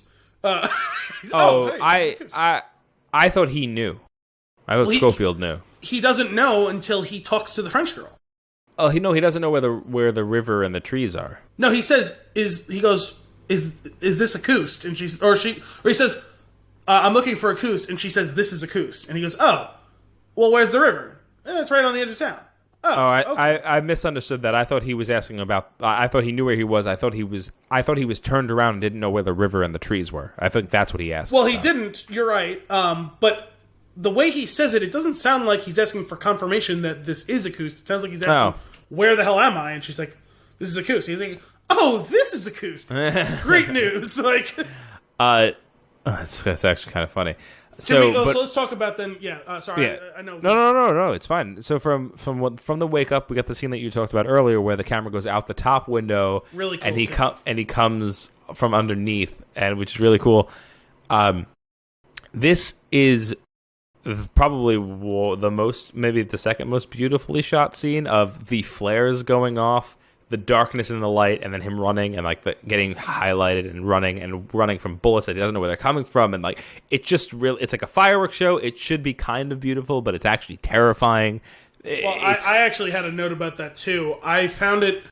I think there's some metatextual stuff going on too, especially in the beginning of that scene, because as the camera comes up, through that window, and you see him walking down the avenue, and you're starting to see the fire out in the distance, right? I'll walk along the avenue. I thought that those visuals and the nighttime sequence in acoust were like really haunting. Like, yeah, it conjures up like a spectral like graveyard thing. Because, like, it's literally, like, the crumbling bones of this once living town.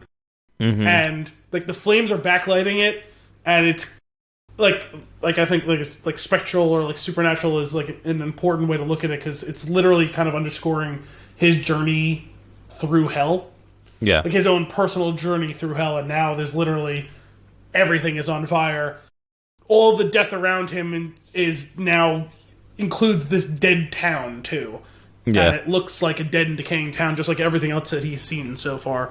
And like you said, it's beautiful, but it's haunting and ultimately terrifying. And that's one of the 2 times that the music really swells. Mm-hmm. And we haven't really talked too much about the music and score, and that's between this scene and then the one where he's running in the trenches later. I thought was really great. I guess we can get to that more once we get to that scene.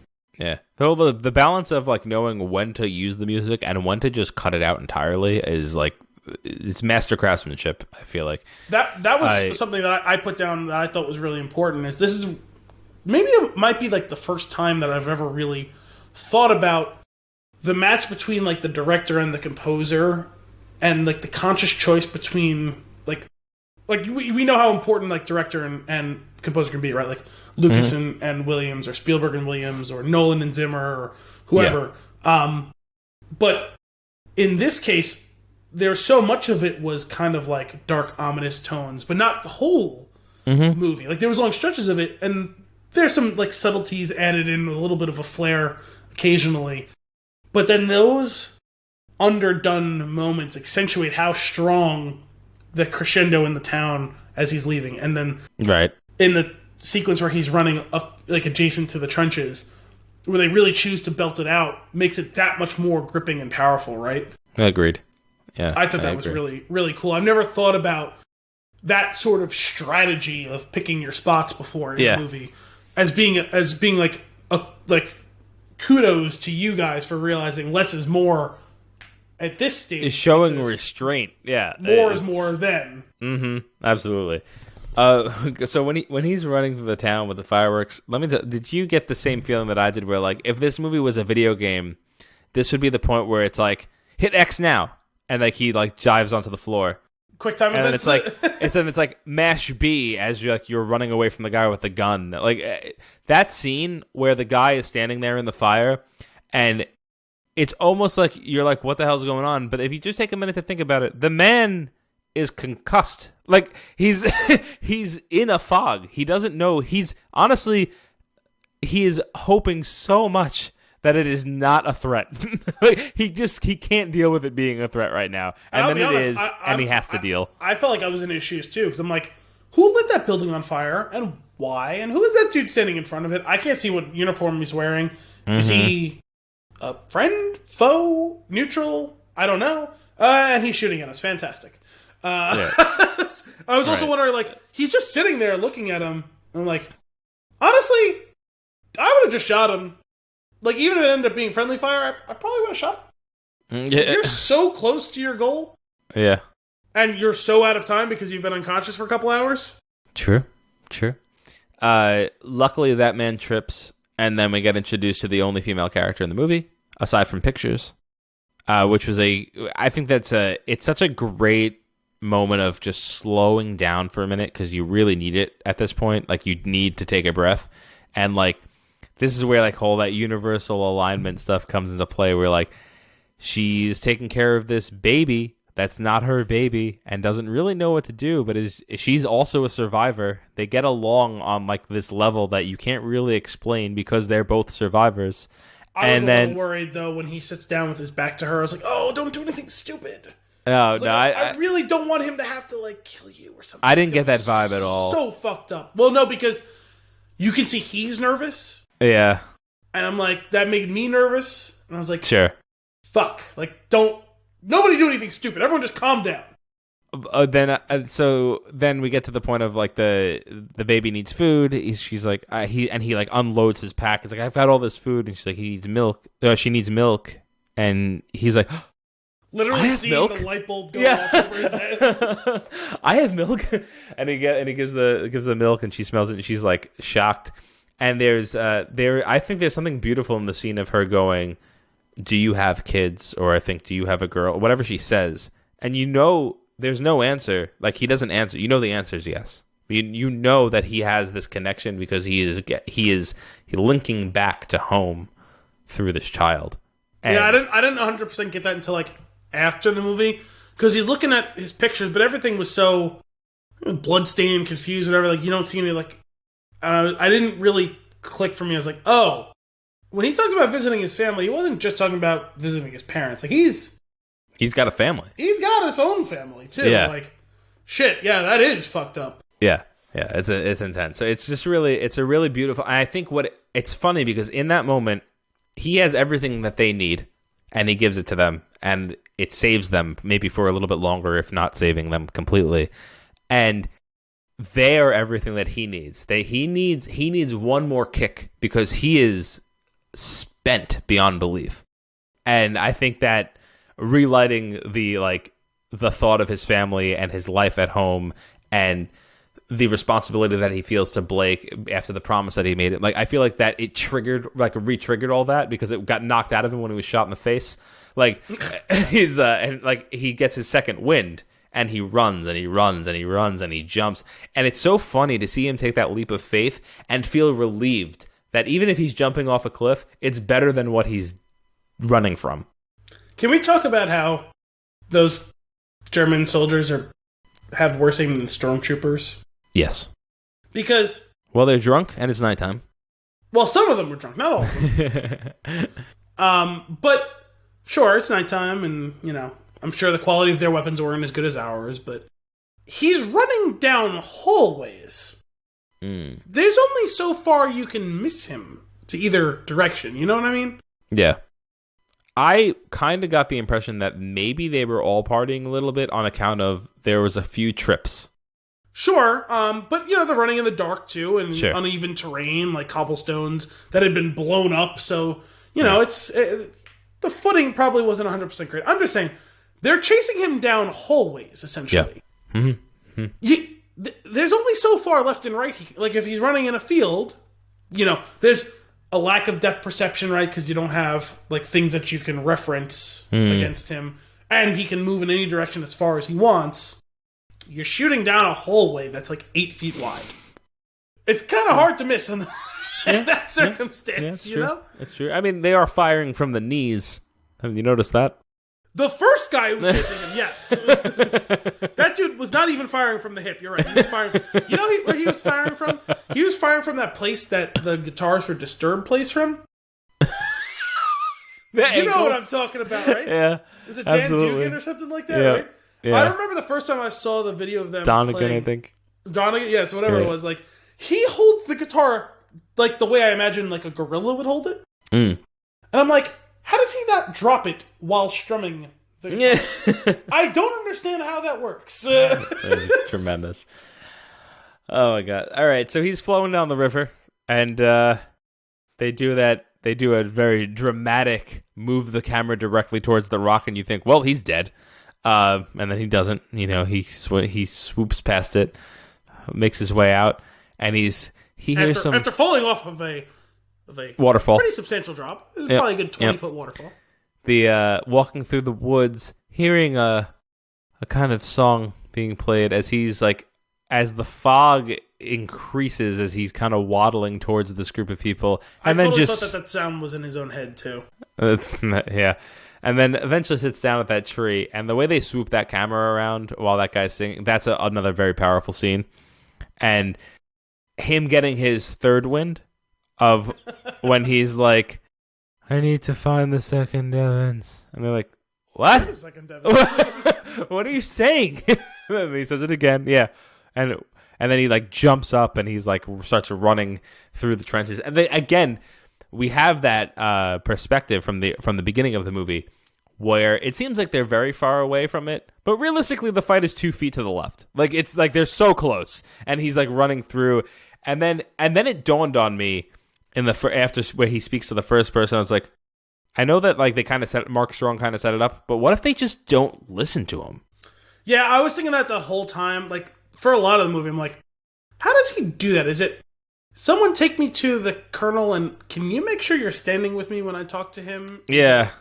You know, is he just going to happen to, like, stumble upon him and, like, he's going to have someone clap him in irons? Like, what's the situation going to be like? Because then he's, like, screaming at that dude who's standing on the little podium, like, giving orders to his men. And I'm like, is this the colonel or is it not the colonel? Because I guess he's got enough of an audience now. And when he's yelling at that guy, I was like, every other soldier is like, wait, I hear you. I know I'm supposed to take orders and stuff. But what's that guy saying? Can we get back to this let's not attack today that thing? Seems relevant, that whole let's not do this.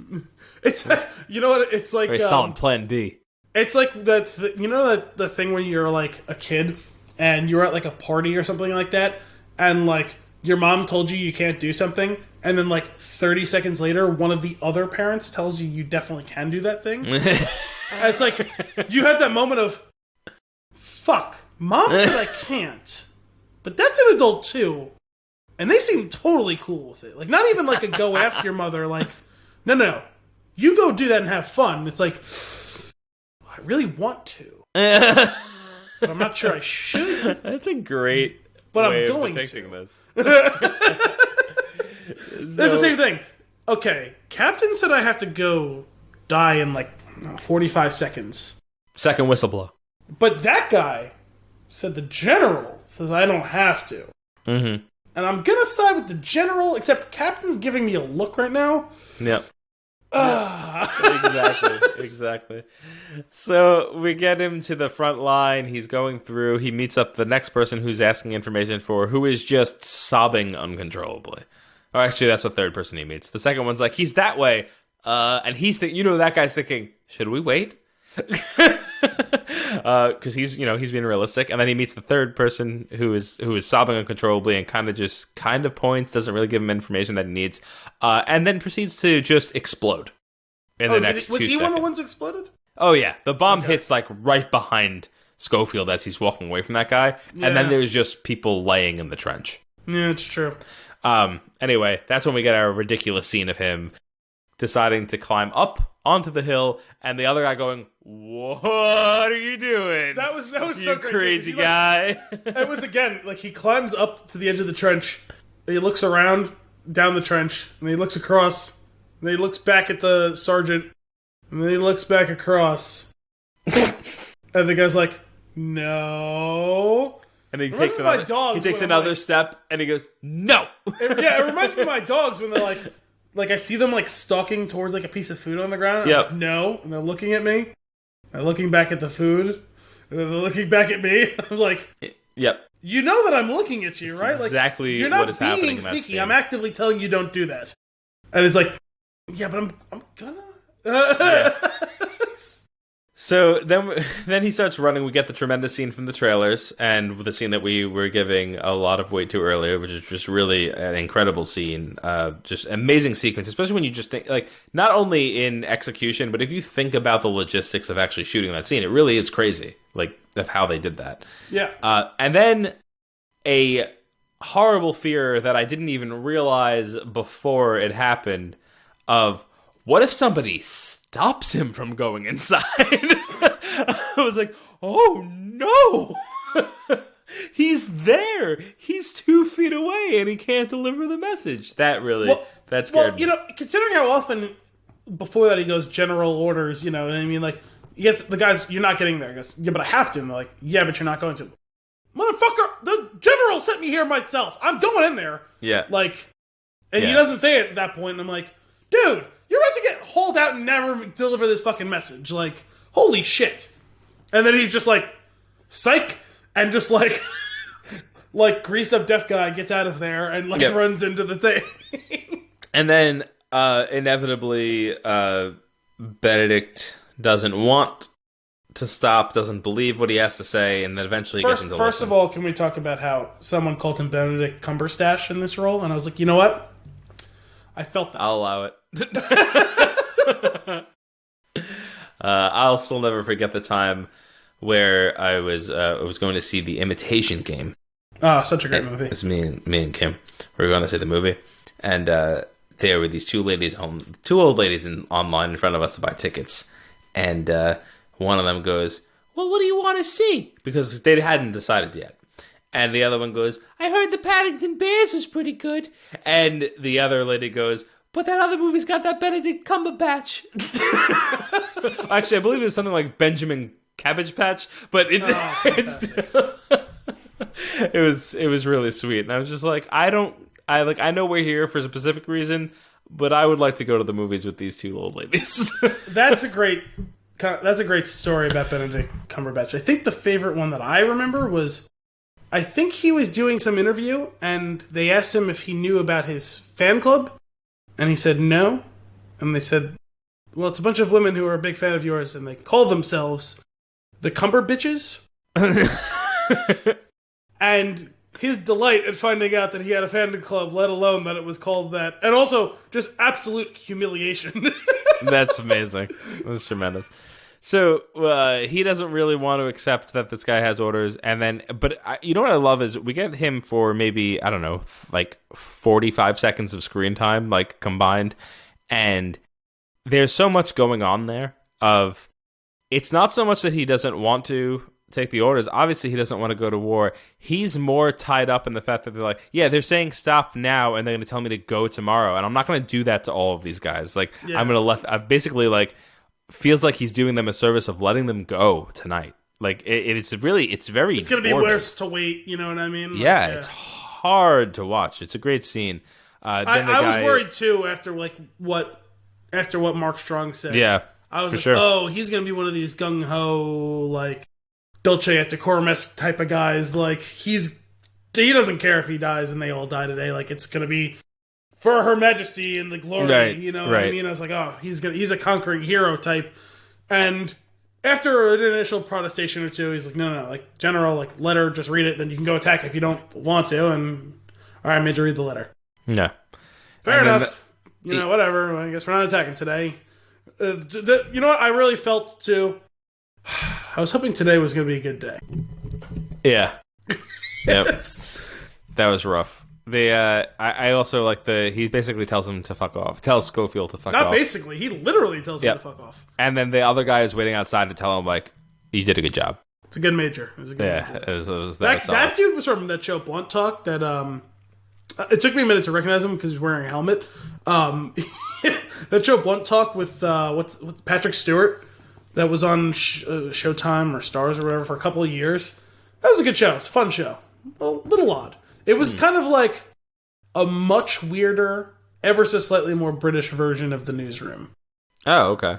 It was a good time. It was, 20 half-hour episodes. If you ever have time that you want to crush through something that's a little weird, pretty funny, it was a good show. I miss that show. So we're at the close of the movie, and it's really interesting to think about it in this perspective. It's like all of this crazy stuff that this guy went through. All of a sudden, in a weird way, it dawns on me. Now the hard part, and they really sell that. Like that is the case when he's face to face with Blake's brother and has to tell him. Takes him a while to find him. There's a good chance that he's actually already dead. And then in that moment of like, he hears the guy and like asks, and it's him, and he starts talking to him. Like, it's just, I don't know, it's like serendipitous. It's so strange, like that it actually works out in a situation that he can deliver the message. The worst part about it is there's kind of one of those be careful what you wish for situations, because you can see this kind of like a rising panic of, oh, I came all this way, and like a dog chasing a car. Yeah, like well, first there's the I came all this way, and he's fuck. I was late. Like I know I saved a bunch of guys, but I didn't save everyone. All these dudes here are already getting operated on. Like there's a lot of dead and injured people already. You know, maybe half of them. I don't know. If I went through all of this and I couldn't even save Blake's brother, how fucked up is that going to be? And then there's that desperation of, please let him be okay, please. And then it's like, oh, he's okay. It's like, fuck, well, now I gotta tell him, which... Yeah, so I have some news. Yikes. Yeah, that's a beautiful and intense scene. And Blake's brother coming to terms with it. And, like, it's a roller coaster of being overwhelmed with emotion of like my brother's dead, and just the respect of this guy. Like he didn't have to finish that part of the mission, but he did it. Like there's just so much there, and that there's everything is in that handshake. Yeah, it's really well done. And what I love about it is after delivering the message, finishing his mission, going off, sitting by the tree, taking out the picture. It does this weird thing of like, this is the beginning of the movie.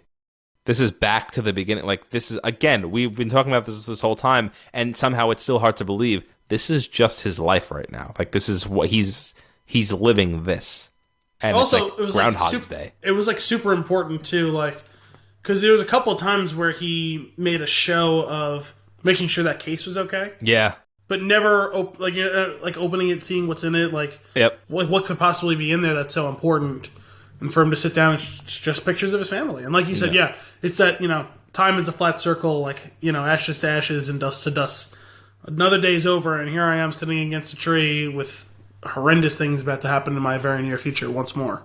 After horrendous things happened to me in my very recent past. Yeah, the only thing that could have, like, that would have made it slapstick, but almost could have driven the point home, would be if you hear from off screen, pick a man and report to so and so, and this person comes over and grabs his hand. It's an intense movie. Absolutely tremendous, and just deserves just so many awards. I agree. It's a hell of a movie. It absolutely is worthy. And I was saying last week, I thought that maybe this was a weaker field of things. And maybe that's not true once we get through all of them. Like I said, I'm really excited to see Parasite. I don't know if we'll be able to do. I don't think we'll have enough time to do an actual episode on that before the Oscars. But we'll talk about it in our Oscars episode. Because what we have next week is probably going to be Bad Boys. I actually won't be seeing Bad Boys until the end of next week. So maybe we could do Parasite. Oh, okay. Next week. Well, next week. And a week from today. But then the week after that is going to have to be our Oscars episode. Something like that. Which means Bad Boys is going to have to be after the Oscars. Which is fine. Sure, I'm just, from a planning standpoint. So we don't fuck it up. I'm done with it. But cool. This movie was a hell of a movie. And what I think one of the most important ones, he wasn't even nominated, is incredible. But for all the other things, for score, for cinematography, for direction, for picture, for all these things, it's a worthy candidate for all of those. Yeah, absolutely. Well, that's all for this week's episode of Flix in a Six. We hope you enjoyed it. As always, if you have a movie for us to review or nuggets for us to discuss, you can send those requests to flixinasix@spintune.com or tweet us at @thespintune. Until next week, I'm Anthony Cosenzo. I'm Al Bielsi. Thanks for coming out.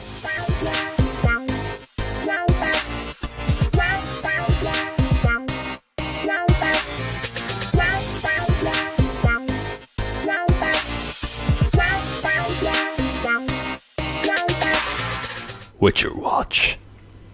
I was expecting you to play us into Witcher Watch again. Oh, I thought about it, but it's like 1 o'clock in the morning, and I don't want to wake up Kim. Oh, fair. I didn't do that. But instead, I will give you a Stragaball. Witcher Watch 2.0. So, Al, I hear you finished The Witcher. Yes, after some trials and tribulations of my own. You've watched my journey The is Witcher. complete. And now your Witcher Watch has ended. Yes, my Witcher Watch has ended. Amazing. What did you think? Yeah, so we left off last week. I had watched the first 5 episodes, including the final one being the one where Yennefer and Geralt's timelines finally Converge. collapsed together. Yep. So the 6th episode was them going on a dragon hunt. How fun was the dragon hunt?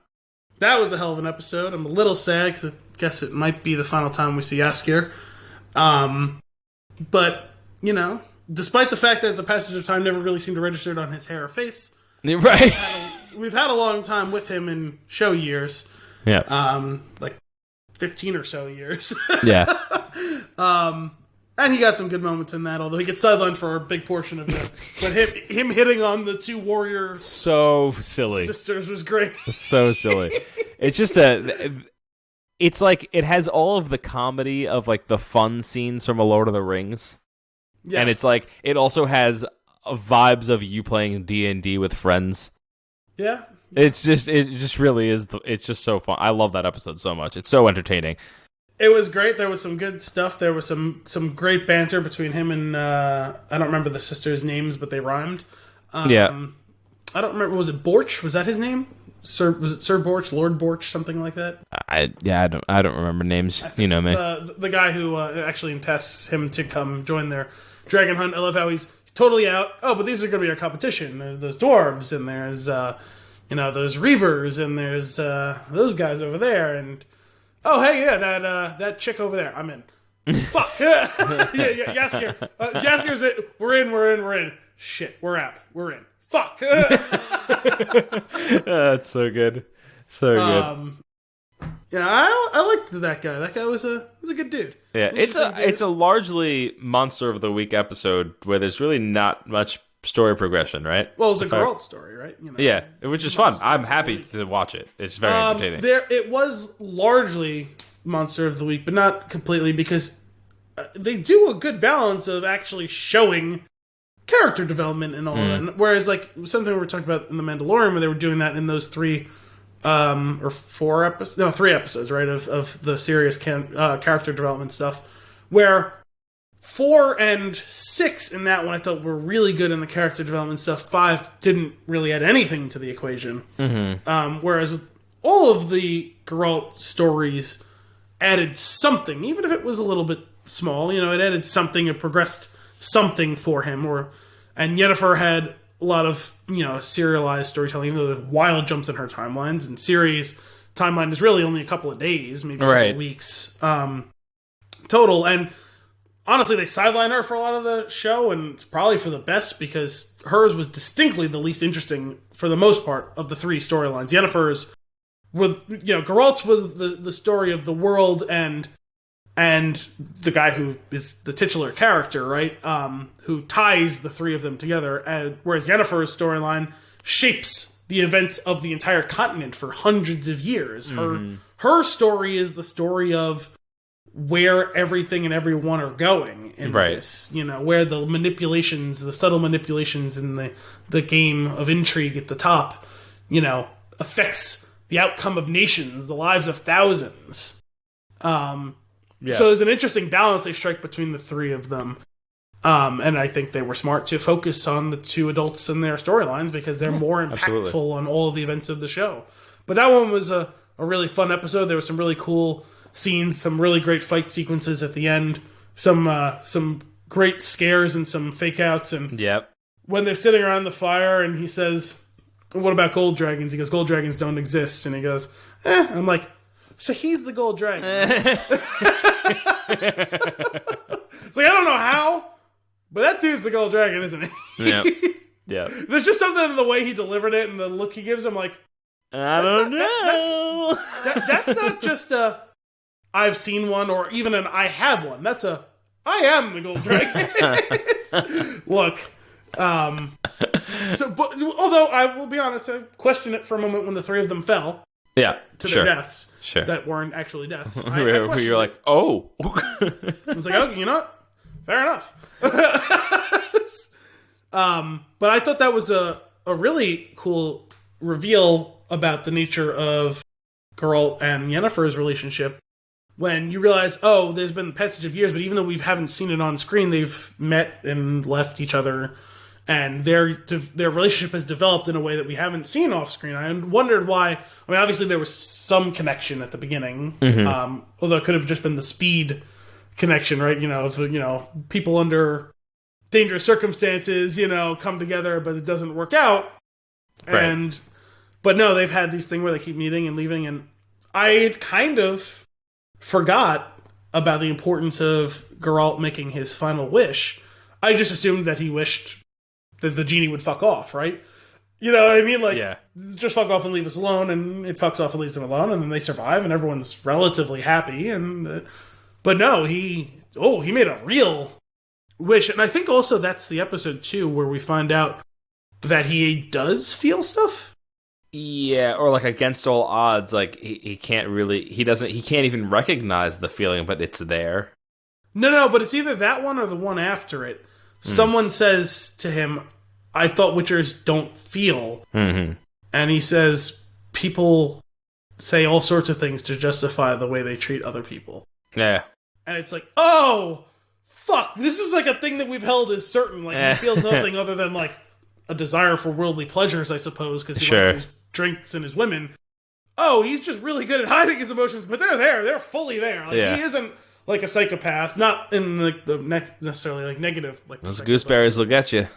Yeah, he feels just like the next person. He just has found a really good way of hiding them or pushing them down or just drinking them away, I guess. But everything that we think we know about Witchers, other than the mutations and special powers, could probably be a lie, I guess. Right, which they set up very early on when he with the devil's horn that minces his tender meat.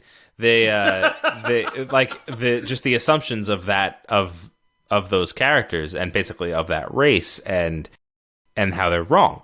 They're just stereotypes. They're not, and that's a clue into where this is going about him, which I think is kind of cool.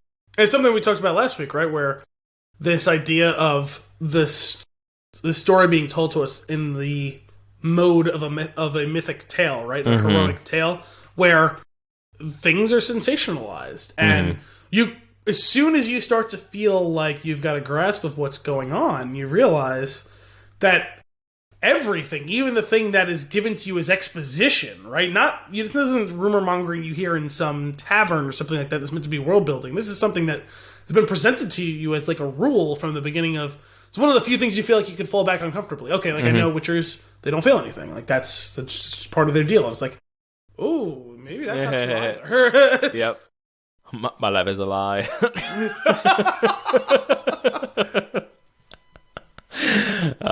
But at the so what did you think about the climax of the show? Actually, I was a tad underwhelmed by the finale itself. Mm-hmm. I thought episode 7 was cool because we get that bizarro world look at episode 1 from Geralt's perspective. Right. And you realize how maddening it is that he's literally in the castle the whole time. Yeah. Also, it's further infuriating. Yeah, I'm like, guys, 50 feet away! Turn left! You know what's even more maddening, to the point of almost being overly convoluted, is she says, find Geralt of Rivia. It's just bitch, go down to the dungeons, he's right there! You're right. You know. We don't know this yet, but you know. Right. Even you see the kind of the filling in the cracks, right? Well, actually, hang on. I'll backtrack on that for a second, because doesn't Musak say that he's gone by that point? Yes, but what I'm saying is, she was still holding out hope the second she came back from being stabbed. Musak, take her down to the dungeon. Geralt's down there. I'm gonna die. Take her to Geralt. Yeah. They wait like No, they you're wait right. like 6 more hours. You're right. You're right. You know what I mean? Like, hey, bring Geralt back up from the dungeon. Tell him my deepest apologies. I've been stabbed. I'm on my deathbed. Tell him to come to my deathbed. Tell him my bad. Yeah, my bad. In fact, bring Ciri with you as an offer of good faith to him. I'm not lying to you this time. And let's figure it out from there. Like, and even it's cool to see that scene from the first episode where we first are introduced to Ciri, just from the other side of the courtyard. It's like, he's right fucking there. Yeah, it's good. It's good. I liked that. So I actually thought that episode was really good as it filled in all of our remaining blanks.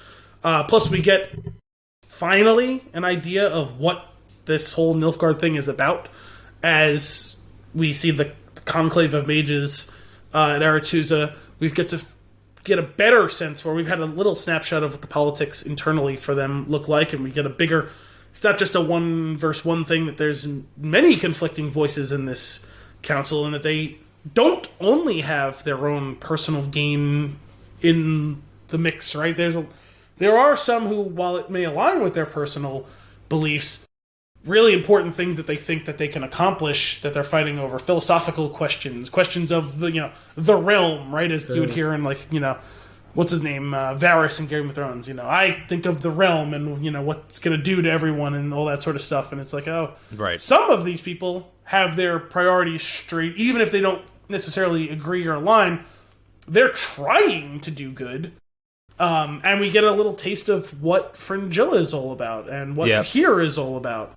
Yeah, it goes in an interesting direction. It's cool. It starts to add a lot of depth at the end, where it makes me excited to see where the next season will go. Yeah, these last 2 episodes did a really good job of tying off the major plot threads and opening another door. And opening another door to the next season. It's well done. And it wasn't a cliffhanger. You know what I mean? Like it ended discreetly in the way that it should, and the only cliffhanger being what the fate of Yennefer was. Sure. I'm a little confused because it seemed pretty obvious that if you use fire magic, you die. On the other hand, I'm a little confused why no one has ever really brought back the idea of using someone else's life force to do spells, because wasn't that what they taught her on her first day? At Aretuza? Wasn't that the whole point of giving her the flower? There'll be something there, I imagine. Yeah, I'm sure that is. Because I can't imagine that Yennefer dies kind of off-screenish and we're left with it's not even to say I was well, she gave herself for the greater good, let us all mourn her heroic sacrifice. It's, where is she? Yeah. But I was throughout the whole course of that battle, I was a little confused and I keep forgetting how to pronounce, the dude who ended up kind of, him and Tisea were coming up with this whole plan together. The dude who was some people question why he was leading battles instead of being a mage. Oh, yeah. I keep forgetting his fucking name because it's weird. And it's going to piss me off until I find it out. But I was confused when he killed that other mage. And Yennefer said, "Are you with us?" And he doesn't really respond. Yeah. I wasn't 100% sure if he was... Because at first I was is he... What I thought was going to happen in that moment was... He used up all of his energy, right? And he couldn't cast spells to create new swords for himself, which also super inefficient usage of magic, right? Right. Pick up your sword off the fucking ground. Stop making new swords. I was really confused by that. But Vilgefortz, yeah. And I thought at that moment the dude was on the brink of death. I thought he was gonna absorb his energy, right, to give him a second wind. And then he just bashes his fucking brains in. And I was is he turning bad? Right, yeah. I feel like a lot of that stuff was just unclear, probably. And then I was wondering... Yeah, was he just putting him out of his misery? Because the dude was clearly about to die. There was no saving him. Yeah. So I'm not really entirely sure what's going on there. I'm not 100% sure how many of the mages survived. Mm-hmm. Obviously, Tisea survived. Yennefer is probably still alive. Yeah. Vilgefortz is still alive, and there was Sabrina still alive too? I think she was the blonde one who had those magical earworms, who tried to kill Yennefer, and then remember she says to Seiya before she starts firing everything, Sabrina needs you. So I'm assuming she's still alive. Yeah, maybe. And it seems obviously we'll be able to wrap that up in like a recap before we get into the episode that starts to mop up what happened in that battle. Sure, and it's interesting too because clearly the bulk of their forces were killed. I'm guessing they probably didn't kill all 50,000 men, although they killed a fucking lot of them. Yeah. But it seemed pretty clear that Kahir and Fringilla are still alive, which makes for an interesting. Maybe we'll get some actual depth to them as characters, some real backstory on them as to what and why. Hopefully we'll find out what the White Flame is, who the White Flame is, a greater purpose for what it is. Just telling me that they have this prophecy isn't enough. I need more. And we didn't need it all in the first season. I'm actually glad, because I was getting a little worried as that episode was unfolding. I was like, are they just going to wrap this whole thing up here? Because that's kind of weird. Rushed. Yeah.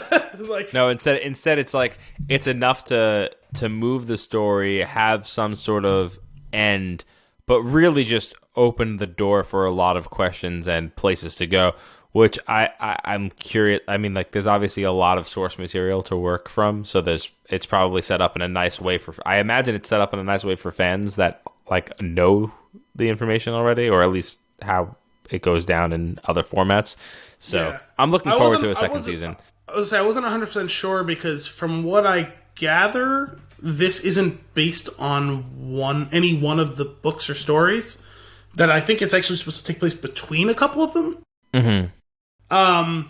And from what I was reading something earlier today about apparently, because I guess like the Battle of Sodden Hill is mentioned in like the next book, but like it's not like it doesn't like cover the events of it. You know what I mean? Yeah. Also, the Wild Hunt is mentioned at some point, and that's like that's the third game. So I don't know like how like these. But I think that's supposed to be like each other. I think that's supposed to be way down the line. Yeah, it's a future thing that'll be happening. Was it mentioned? I didn't hear that. Yeah, actually. It's mentioned. I think in like the first or second episode. Oh, okay. I think Stragobor might say it. I'm not sure. I definitely know that somebody says it. It's funny because I went back and rewatched the first episode with my mom because she was interested in the show, and we had already talked that I picked up pretty clearly on what the timeline thing was all about in the third episode. Mm-hmm. But it's actually right there in the first episode if I knew all the names. Sure. There's a scene where Renfri's talking, or Ciri and Queen Calanthe are talking, and she says, you know, you won your first battle when you were 15 years old. And there's a scene with Renfri and Geralt talking where she says, the world is changing. Not a month ago, the young Queen Calanthe just won her first battle. Right, yeah. Like, oh, fuck! I did think it was a little curious that they basically sidelined Geralt for the whole episode. That was a little strange. I agree with you on that. I guess the battle was more important than what was going on with him. He basically had reached the end of his journey for the season. It's just a little weird. Yeah. Like, I would have wished he was a little bit more of an active participant in finding Ciri. I just love the character. That's why I want more of him. Especially, like, it's a weird thing. It's like, I don't get too Walking Dead and do, like, these side stories. It's okay. It was just one so far, but it was the finale of the season, so it was a little weird. What side story? Basically don't sideline your main character. And don't pretend that he's not. It's not just about The Witcher. Like, it's this whole. I get it, but the show is called The Witcher. It's like he is the title. Like he's the lead. Like, yeah, sidelining him for the season finale is a weird choice. Well, and especially when you consider, like, had he just been on the other side of the world, it wouldn't have been weird. Yeah, but he was like there, involved in the battle. But he's literally like a mile asleep away. on a cart. Yeah, like you would have thought he would have gotten his hands dirty to help them. You know? Yeah, yeah. It's in his quest to find Ciri, like, oh, it's not going to matter if I find her if we don't stop the Nilfgaardians, right? You know. Mm-hmm. At the end of the day, I feel like the show is very entertaining. I think it's a solid 7.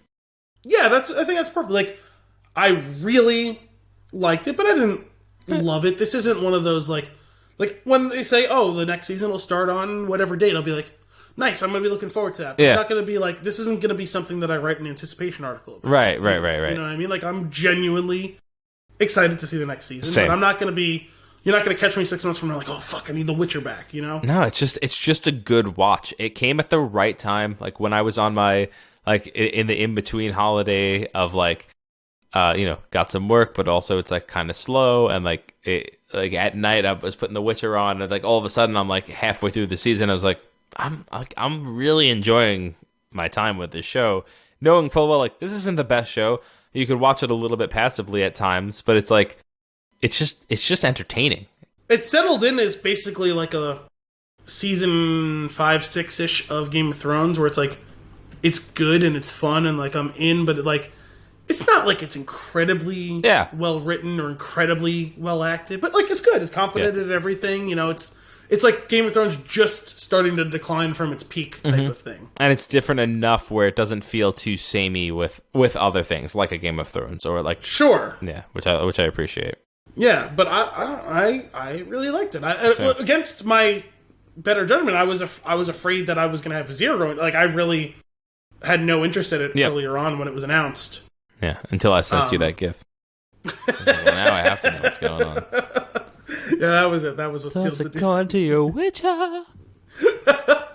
But I also do think that to a certain extent, for that final episode, they were probably trying to make up a little bit for the fact that the first episode had 0 seconds of Yennefer in it by giving her the main stage, sidelining the other two for the majority of the finale. And frankly speaking, what she was doing was the most important of the three of them. So yeah, agreed.